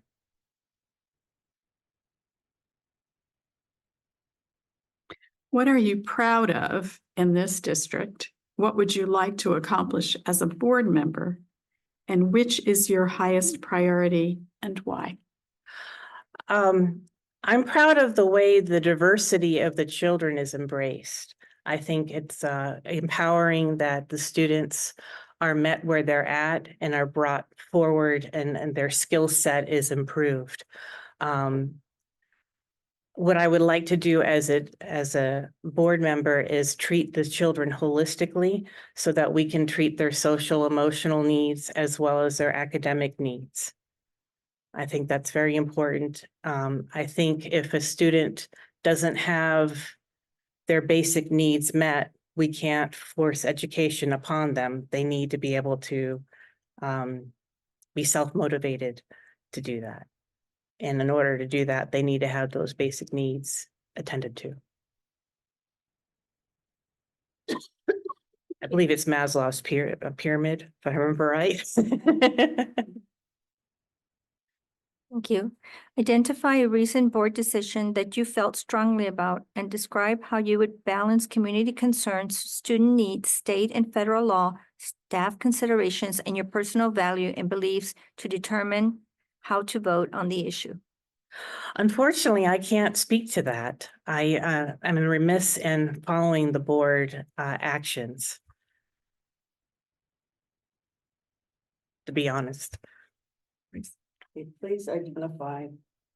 I'm sorry, let me start over. Please briefly tell us about your background, strengths, and what motivates you to want to become a board member. I have an altruistic streak. I was in sales and management for most of my career as a young person, went back to school at night and became a teacher. And I was a teacher for 6 years, middle school and high school. I taught language arts as well as social studies. And I loved teaching, but I felt a little adrift and ended up switching to nonprofit. And I've been in the nonprofit field since 2006 and have done special events, fundraising. I've run a retreat center, many different business applications. And I think those skill sets help with managing a district. What else was, what motivates me? I'm really passionate about students having access to education. I think it's important for them to have a broad exposure to many different experiences and many different subjects. And I've been very pleased with what I've seen with the Fallbrook School Board and the school district and how they approach balancing of, that math, literacy, social studies, STEM, dual immersion. I've been very impressed. What attributes are essential for successful school board members? What behaviors should board members exhibit? I think open-mindedness is a key feature, being willing to learn. I don't pretend to be an expert in education. I'm willing to be instructed. And I think all board members should be willing to learn the different intricacies that go into education. We don't deal with it on a day-to-day business level. So I think that's important. I think board members should also be willing to hear what the community has to say, what parents have to say, in order to balance what the approach should be for the district. Thank you. Can you describe a potential challenge that you would anticipate facing while serving in this position and how you might address it? Well, I do have a conflict of interest with the Boys and Girls Club since I am an employee of the Boys and Girls Club. So I would have to make sure I recuse myself from anything that has to do with that contract. As far as any other conflict, I don't see a problem.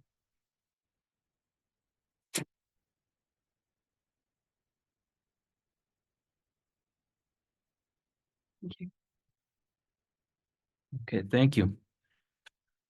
So thank you for your time and interest. We would now like to welcome the candidates to join the audience. Now that the interviews are complete, the board will discuss and vote to make a provisional appointment to fill the governing board vacancy for trustee area 1. Can we please ask all the candidates to return to the board room at this time? Boardroom? Right here. Okay. This room, yeah. Take a brief 5-minute, Okay. 5-minute break. Alrighty. While people are coming back so that we can take a look at this too. All right, sounds good. Thank you.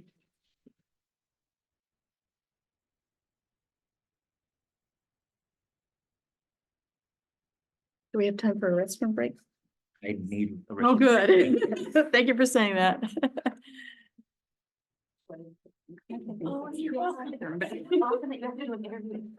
I know. I didn't expect to get nervous, but all of a sudden I got nervous. We all do.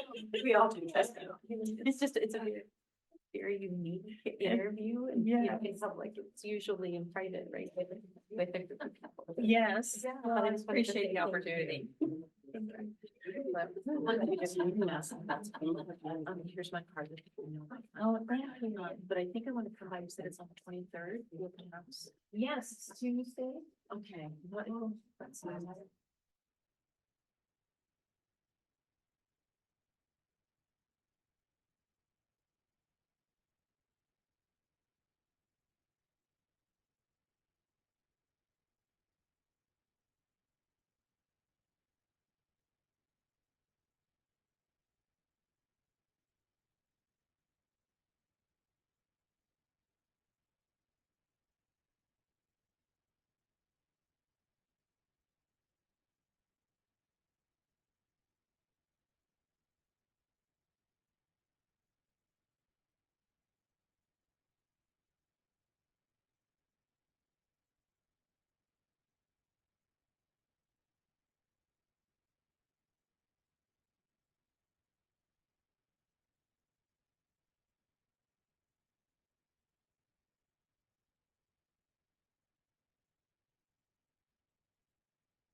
No, this thing.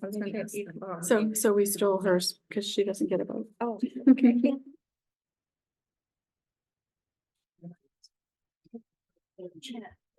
All right. So the board will now take a few minutes to review our notes and prepare for the discussion. We respectfully request that the audience remain silent. Trustees, about how much time do you think we might need? We could take up to 10 minutes. That would be great.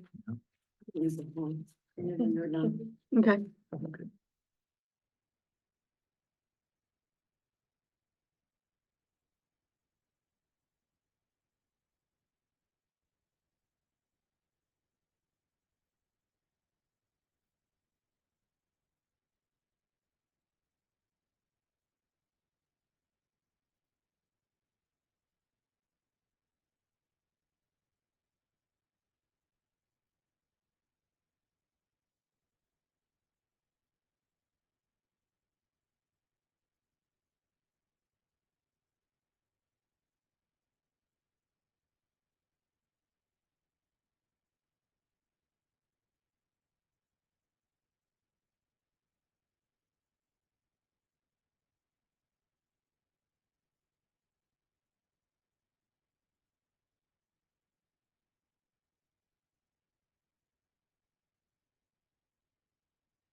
one being your top choice, and hand them to our executive assistant, Angie Ariano. Have we all done that?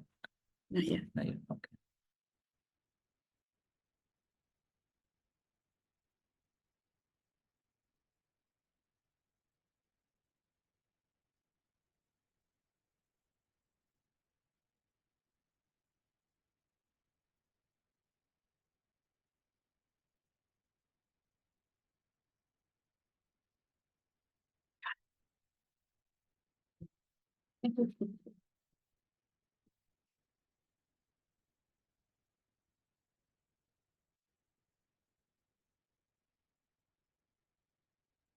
So we're going to share statements regarding our chosen candidates, or just to share comments. Trustee Fish, would you like to share some comments? Sure. About Mr. Whistler. I really appreciate the commitment to equity and his background knowledge, passion for Latino students, and working as a team member. Mr. Golbeck, again, his passion for potential that he saw in students.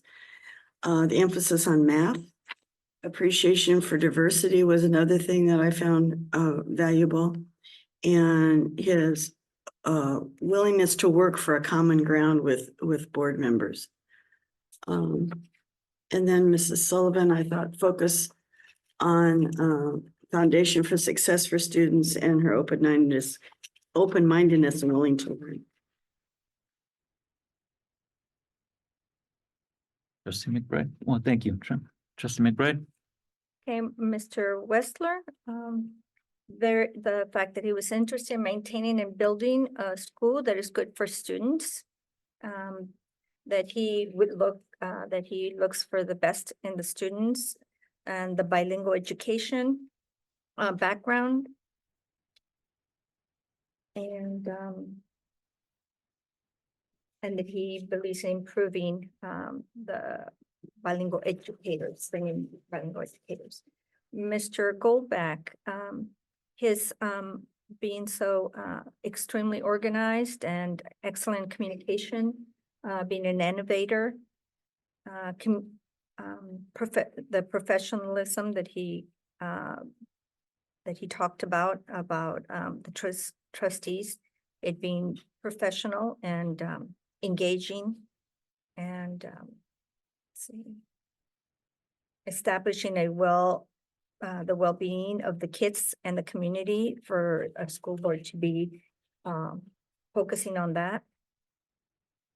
And for Ms. Sullivan, it was her experience with budget and staffing, that she's all about the children, which is huge for me. And all three of them actually portrayed that, and that she is someone who would be level-headed and just has a lot of connection with the children. That's what. Okay, so I read a little long on Mr. Golbeck. What impressed me, well, there were a number of things. One, that he's an engaged parent and volunteer.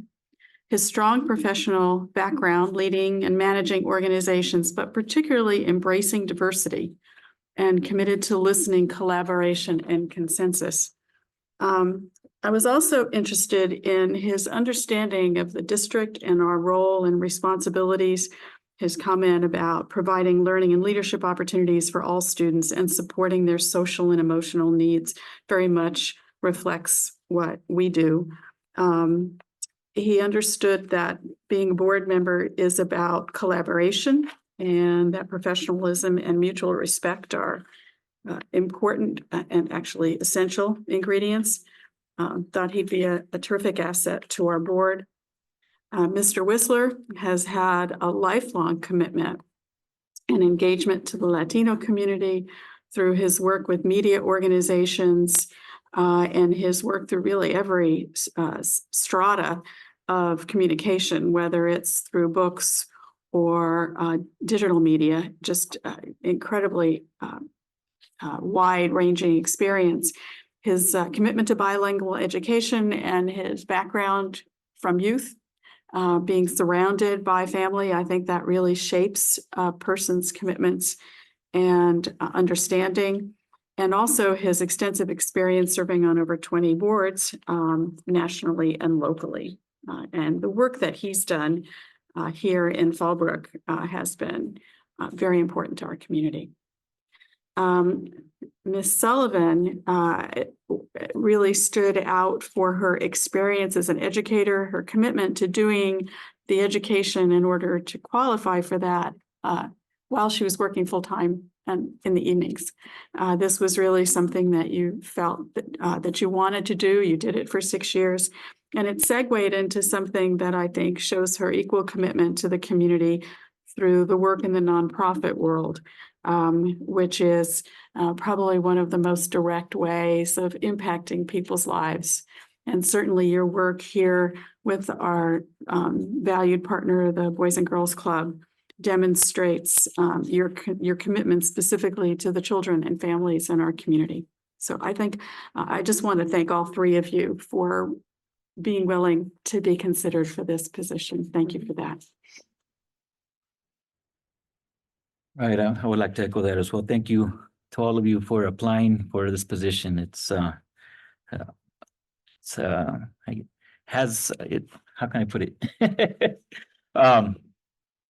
It's very courageous, very courageous, a very courageous decision. We know families are behind each of us as well. So thank you for stepping forward for this community and for our students. Kirk Whistler has an excellent trajectory of support for literacy. He's a hidden gem here in the community in Fallbrook. So again, thank you for stepping forward.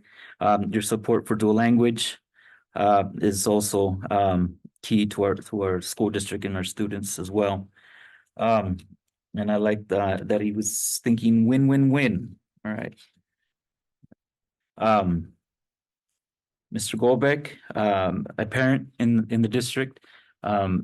I know from being a parent, having children attending schools, parents get an additional insight into the decisions that are made here. We not only do we make decisions, but we see the impact immediately with our children. So that's very much an asset. Appreciate the sense for access and inclusivity, and appreciation of diversity as well. And also appreciate how he mentioned that he listens for opportunities that aligns with the goals of the school board. I think that was a great response there. And Maureen Sullivan, again, thank you for applying. Also appreciate the sense of understanding the importance of diversity, embracing diversity. Really showed that you have some very good experience working with students, understanding the holistic needs that our students require, and open-mindedness and willingness to learn. So thank all of you for being here with us tonight. So with that, is the board ready to entertain a motion to make a provisional appointment for trustee area 1? I would make the motion that we appoint Frank Golbeck as a board member for trustee area 1. I second the motion. Second, there's a second. Any further discussion? Okay, I will call for the vote. Trustee Fish, Aye. trustee McBride, Aye. trustee Landine, Aye. and I will vote aye as well. Congratulations. Thank you.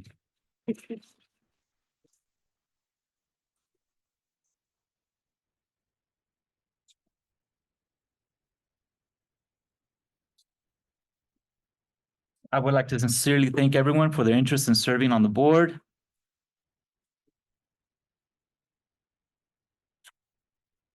Frank Golbeck will take the oath of office and be sworn in at our next meeting on May 9th, 2024. Congratulations.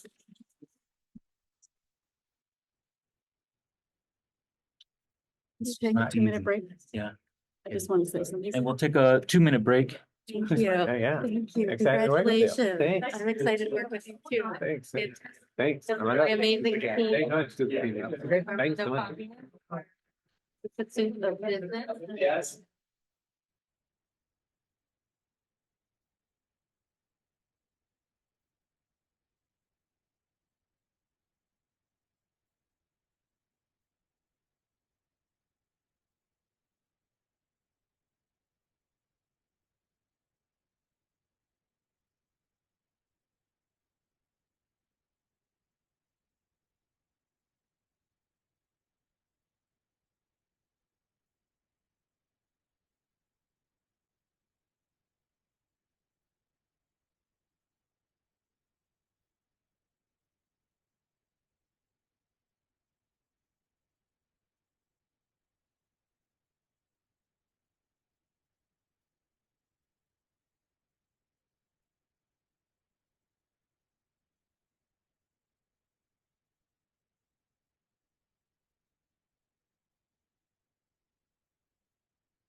All right, are we ready?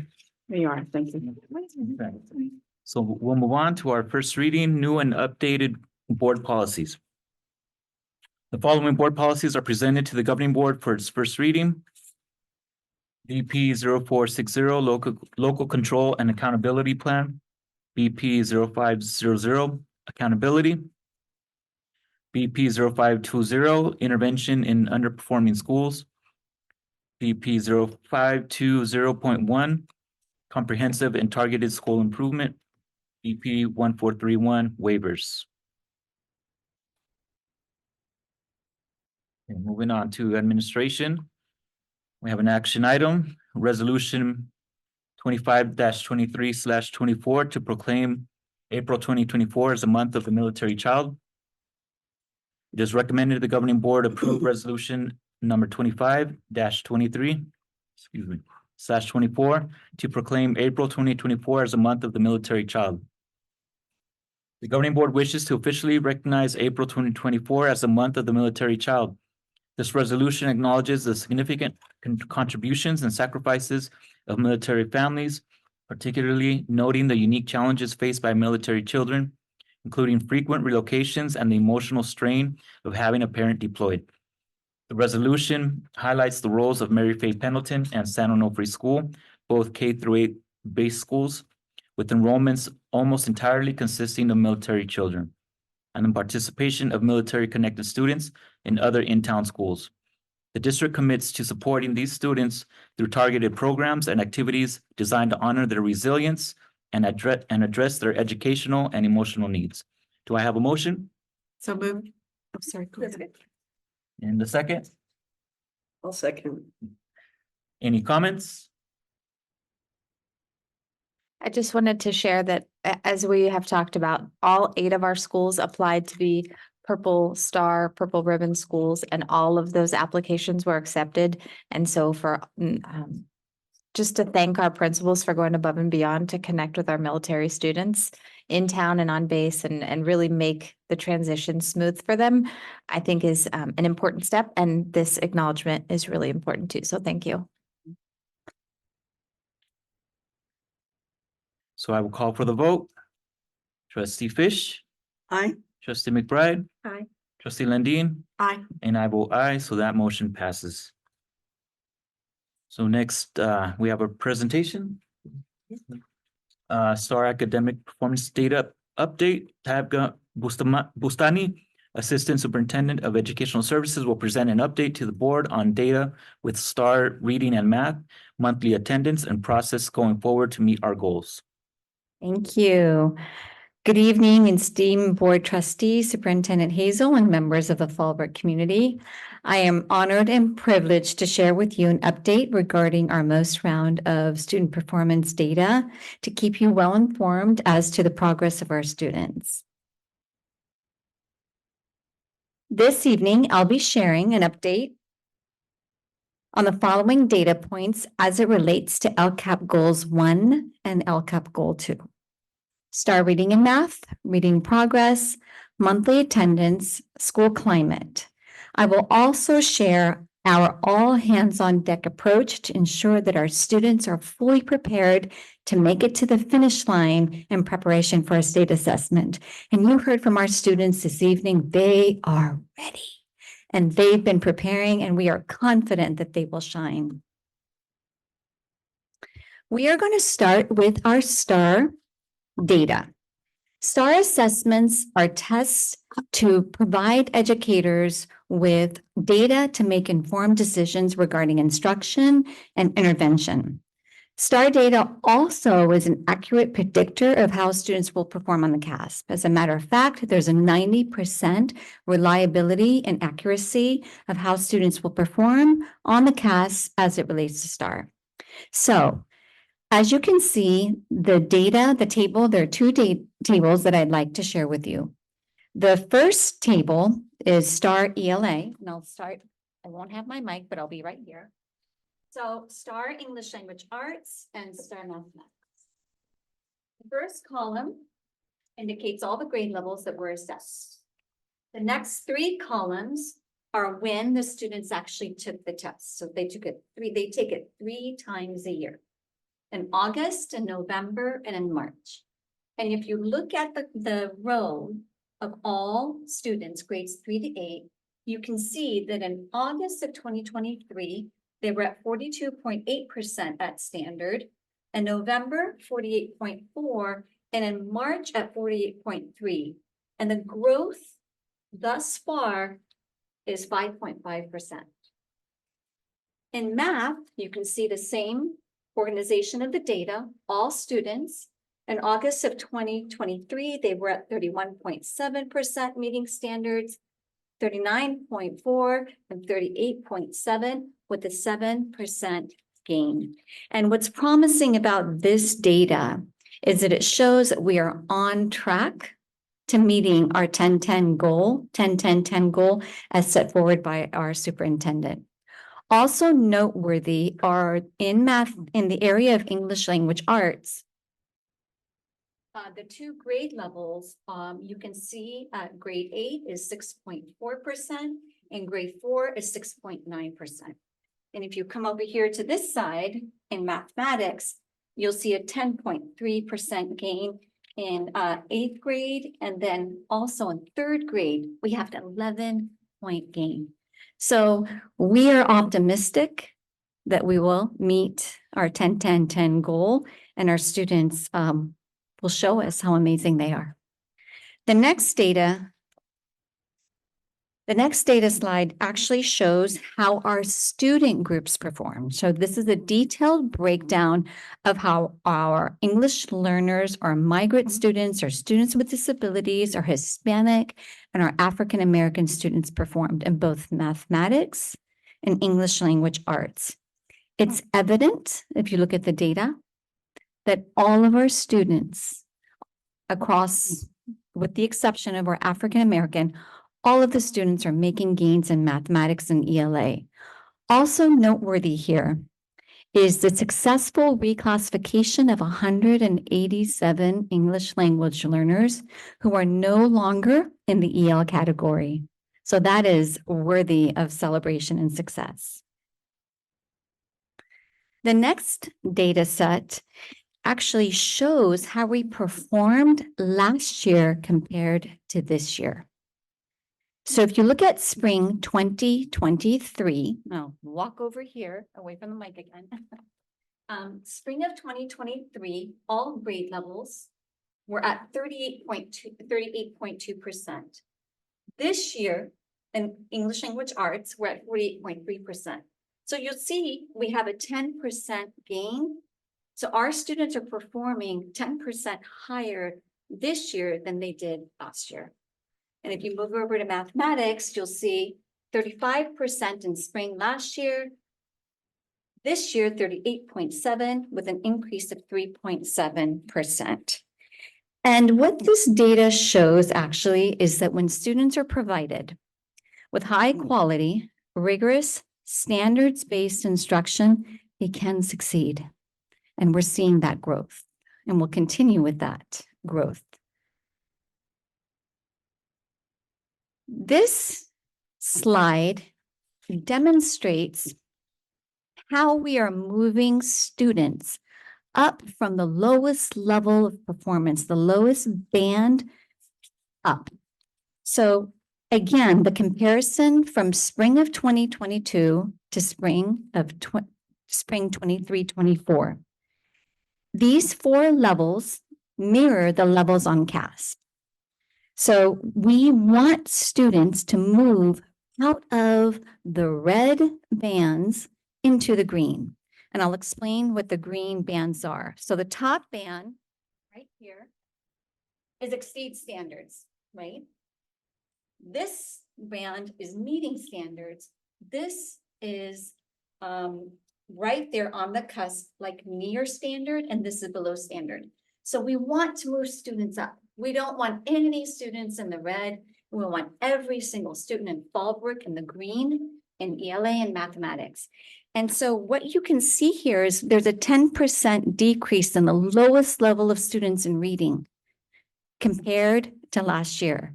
So the interventions, the targeted interventions that we're putting into place, The monitoring, we've asked each teacher to identify target students. So they're carefully tracking the success and the progress and providing differentiated instruction to ensure that they're moving up. That's what's happening. 10% decrease, and that's what we want, that upward lift. And we want to see those numbers shrink in the red. So all we see on that screen is green. You can see the same thing in mathematics. 3% decrease compared to spring of last year. Again, the targeted interventions, the support to students farthest from justice is actually making an impact. The next set of data is our reading data, and this is so exciting because we've heard and we know that the board's focus on fostering strong readers and observing the progress of reading is of the utmost priority. We understand that and we take that very seriously. As a district, what we do is we use Lexile bands to monitor reading growth. So what's exciting about this slide is if you look over to the far right, the double-digit gains of students making progress in their reading since August of 2023. And what we know is that the success on the Lexile and how they do here is an accurate indicator of how they will perform on the CASP. So we acknowledge this work is critical, and for next year, we are going to launch a robust reading culture, reading campaign, where we're going to make reading come alive in our classrooms, and we're going to continue to see progress. It's really exciting. Student services, we're going to move on to the next set of data. The student services team maintains an attendance tracker that they update once a month. This slide highlights the chronic absentee decrease of 9.33. We see 9.33 decrease in chronic absenteeism and an increase of ADA of 1.73%. And those are significant improvements to this point. This is a result of the collaborative efforts of our principals, our associate principals, our attendance clerks, our counselors, social workers, and all those who support and serve students every day. Every school has an attendance initiative, frequent messaging to parents, and family support. So we report this to you because we know if students aren't in school, they can't learn. So we're going to continue with our efforts and sustain this positive momentum thus far. The next set of data is our California Healthy Kids data. As you may know, every year, 5th and 7th grade students participate in a voluntary and anonymous survey called the California Healthy Kids Survey.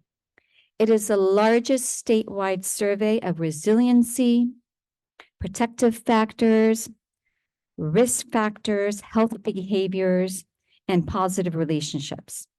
It actually leads to a better understanding of how those factors impact achievement, which is really fascinating.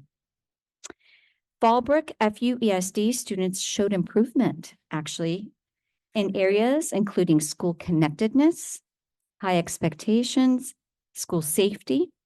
We also see a decrease in the reported use of drug and alcohol use. Our mental health focus had led to every single one of our schools decreasing in the number of frequent sadness in 5th grade and chronic sadness and hopelessness in 7th grade over the last 2 years.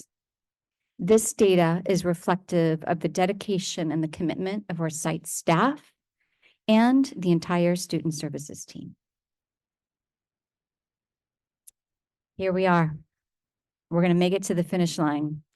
We have weeks left and we are going to win, win, win. So every single principal is monitoring their data. They've monitored their data. They've been monitoring their data. And as a result of the most recent STAR data, they have mobilized their teams.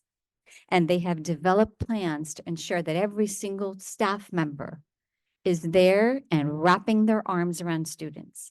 Our coaches are directly supporting students. Our intervention teachers are shifting their focus to grades 3 through 5 to make sure that students are mastering the standards. They've identified who are the students that we need to move, what do we need to work on between now and the beginning of testing, and how are we going to take an all-hands approach. They're mobilizing their teams, and we're seeing a positive difference already. So students are practicing, they're getting strategies under their belt, we're creating excitement, we're engaging our parents as partners, and we're reinforcing the importance of the assessment on academic success. And most of all, as Superintendent Hazel mentioned, we're creating excitement because this is truly their opportunity for them to show how much they've learned. And they are brilliant, and we know that they've learned a lot this year. So one of my favorite authors. As we reflect on the data presented today, let us remember the profound words of Margaret Wheatley. It is through our collective commitment to understanding and addressing the needs of our students that we have the power to enact change. Thank you, trustees and Superintendent Hazel, for your support and the championing of the advancement of reading and mathematic proficiency. You have made that your priority, and we have stepped up to that expectation. Your unwavering clarity and the expectations and the dedicated focus enhances our work. We know that that's what you value, and we have ensured that all supports are in place to reach that goal. By working together, we can continue to create a future where every single student in Fallbrook has an opportunity and a promising future to shine and to thrive. Thank you.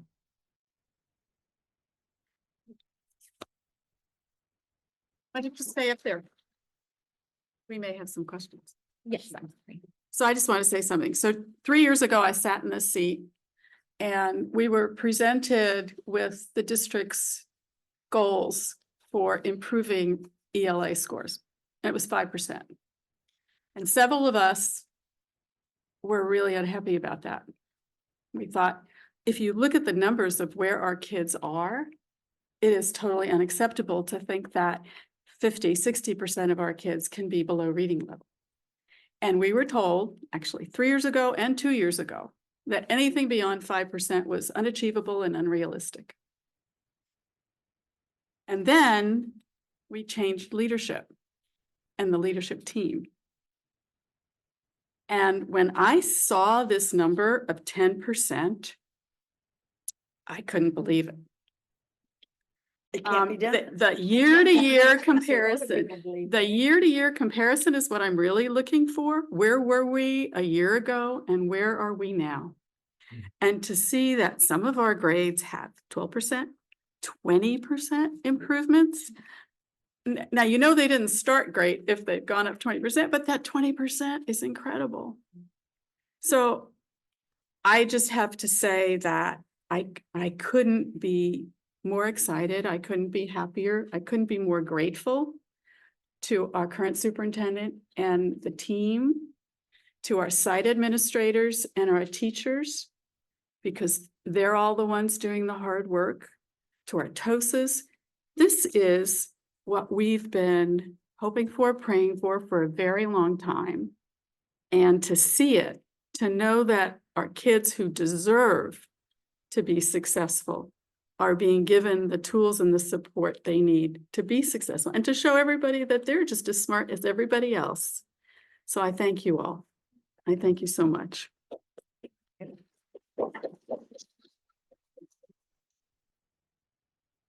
Any other I have a questions? question. Yes.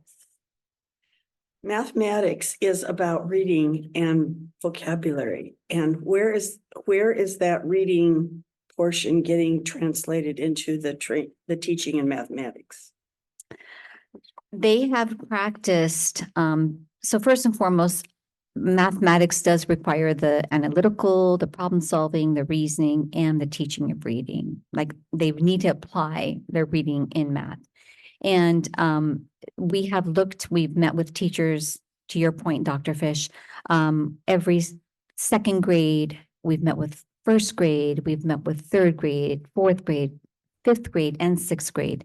And we've all agreed that we need to increase the volume and the quality of reading instruction across all content areas. In science, in social studies, in math, in literacy. So we're analyzing how many minutes are students actually reading and learning how to read so they can apply that across content areas, across genres. So it is on our radar. It is something we're paying attention to, and it is an area of need that our educators have indicated and voiced support with. So with our reading initiative next year, we're going to provide training and support to ensure that teachers become better teachers of reading and that students can apply that in any content area. To Dr. Fish, one of the things that we've also been focused on and need to continue to focus on, because our math scores, while we've seen an increase, are still not where we would want them to be. And so we know that that's a continued area of focus, is looking at the content academic vocabulary. Because there's vocabulary that's needed to understand and be proficient in mathematics. And so that's a big piece of it, as well as when Tabitha talks about reading in mathematics, that's a big part of it, is recognizing that academic vocabulary and being able to use it proficiently. So there's still work to be done in that area, and it is a focus that we have. Thank you for asking. I have a quick question. You mentioned a certain number of students that were no longer in EL, were no longer EL students. What was that number again? 187. 100, let me confirm, I believe is 100 and yes, it's 187 who were classified, who were English language learners, and because they were reclassified, they're no longer in that EL band. So they've actually moved up in proficiency. So you won't see them reflected in that row of English learners. They're in a different student group now. Thank you. That triggered a question. Do we have a celebration for the kids when they move up? Oh, yes. Oh, yes. We have. Big one. It is a big deal. Yes, it is. We recognize that. So we have site recognitions, we have district-wide recognitions. It is a major milestone in a child's academic journey to be reclassified from an English language learner. And it's something that it's celebratory and exciting and public and worthy of celebration at the site level. We bring in parents. It's a significant accomplishment, and we recognize that. And I believe we even have district-wide, we will have a celebration to recognize their efforts as well. So thank you for asking that. Thank you. This is all very encouraging. It is. Yeah, thank you. I just, with your permission, would like to make a comment. I have been in education for close to 25 years. And in order to see results, it usually takes 2 to 3 years. And under this new leadership, through the mission and vision of the board, in less than 1 year, we're seeing amazing, outstanding results. And our kids are being able to show their genius, because the conditions are being provided to ensure that through the power of the collective, through the power of collaboration, our kids succeed. That's what it's all about, seeing these kids rise to the challenge through the power of the collective. So thank you to the board for the vision, our superintendent for the leadership. The sky's the limit, and this is just the beginning. We're very, very excited about the future and what lies ahead. Thank you. Thank you very much. Okay, so moving forward, we have an action item, declaration of need for fully qualified educators. It is recommended the governing board approve the declaration of need for fully qualified educators for the 2024-2025 school year. Do I have a motion? So move. I'll second that. Okay, thank you. Any comments? Okay, I will call for the vote. Trustee Landine, Aye. trustee McBride, trustee Fish, Aye. and I vote aye. That motion passes. Moving on, we have another action item, CSEA tentative agreement. It is recommended the governing board approve the comprehensive tentative agreement with the California School Employees Association, chapter number 307. Do I have a motion? So moved. A second? Trustee McBride, thank you.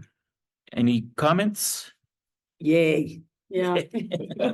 I think kudos to the entire team, both sides, for working so well together. You know, it's just a real testament to the collaboration and the work that went into this. So thank you all, and to those who were part of it for CSCA, thanks to them, their leaders as well. It's an important accomplishment. Thank you. We have an amazing CSEA team. Our classified staff is second to none that I have seen across the county. I think I shared with you, one of the things I love about Fallbrook is that I've not met one person yet who said to me, that's not my job. And every single person, all of our classified staff who wear so many different hats, and they will say, what do you need? How can I help? Whatever it takes, I'm there for you, no matter what their, no matter what their role is. And so I'm pleased to see this fair tentative agreement. I think it honors the commitment of our classified staff that do a lot of also the behind the scenes work that sometimes doesn't always get the accolades. And so I think it's important that we value our CSCA members at the, at the same levels as we do with our FEDA members. And I think that this is a fair agreement, and I'm proud that we're able to offer it. Good, thank you. With that, I will call for the vote. Trustee McBride. Aye. Trustee Fish. Aye. Trustee Lundin. Aye. And I will aye, that motion passes. All right. Moving on, another action item, approval of management salaries. It is recommended the governing board approve the following salary and benefit increases for unrepresented employees, certificated and classified management, confidential, excluding assistant superintendents, associate superintendents, and superintendent. So do I have a motion? So move. Thank you. Say second. Second. Thank you. Any comments? So I will call for a vote. Trustee Fish. Aye. Trustee McBride. Trustee Lundin. Aye. And I will aye, that motion passes. Another action item, approval of revised salaries for assistant superintendents. The board is considering approval of a salary increase for assistant superintendents that provides the same percentage increase as agreed upon for classified and certificated unit members, as well as confidential and management supervisory employees. Prior to taking final action, Government Code Section 54953 requires an oral summary of the recommendation for approval on the salaries or compensation paid in the form of fringe benefits of local agency executives, assistant superintendents, during open session of a regular meeting in which the final action is to be taken. Accordingly, I'm providing an oral summary of the recommendations being considered by the board today regarding the assistant superintendents. The salaries applicable to the assistant superintendents for business services, educational services, and human resources shall be increased by the same percentages, 4.25% effective July 1st, 2023, and 1% effective July 1st, 2024, approved for classified and certificated unit members and confidential management supervisory employees. Do I have a motion? I so move. Thank you. A second? A second. Thank you. Any comments? Yeah, I will call for a vote. Trustee Lundin. Aye. Trustee McBride. Trustee Fish. Aye. And I will aye, that motion passes. Next, another action item, approval of new senior director salary schedule. It is recommended that the governing board approve the new senior director salary schedule. Do I have a motion? I so move. Thank you. Second? I'll second. Thank you. Any comments? I will call for the vote. Trustee McBride. Trustee Lundin. Aye. And Trustee Fish. Aye. And I vote aye, that motion passes. Next, educational services. This is an information item, workshop and conference attendance. We are pleased to support our teachers and staff to continue their professional learning as they participate in conferences, enabling them to perform their duties and remain up to date on new policies and procedures impacting their roles. Another information item, the Williams complaint, third quarterly report. The quarterly report of Williams complaints is presented to the governing board as required by Education Code 358186. We are pleased to report that no complaints were filed with any school or department in the district during the third quarter. And then finally, we are at our consent agenda. It is recommended the governing board approve the consent agenda as presented. Do I have a motion? I so move. Thank you, trustee Fish. Second. Thank you. Any comments? Hearing none, I will call for the vote. Trustee Fish, Aye. trustee McBride, trustee Lundin. Aye. And I vote aye. That motion passes.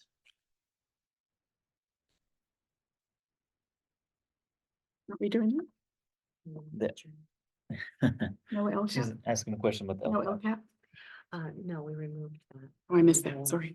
From the agenda. It will be presented twice at the June meeting. Thank you. Okay. So we can adjourn our meeting at 9:07 PM.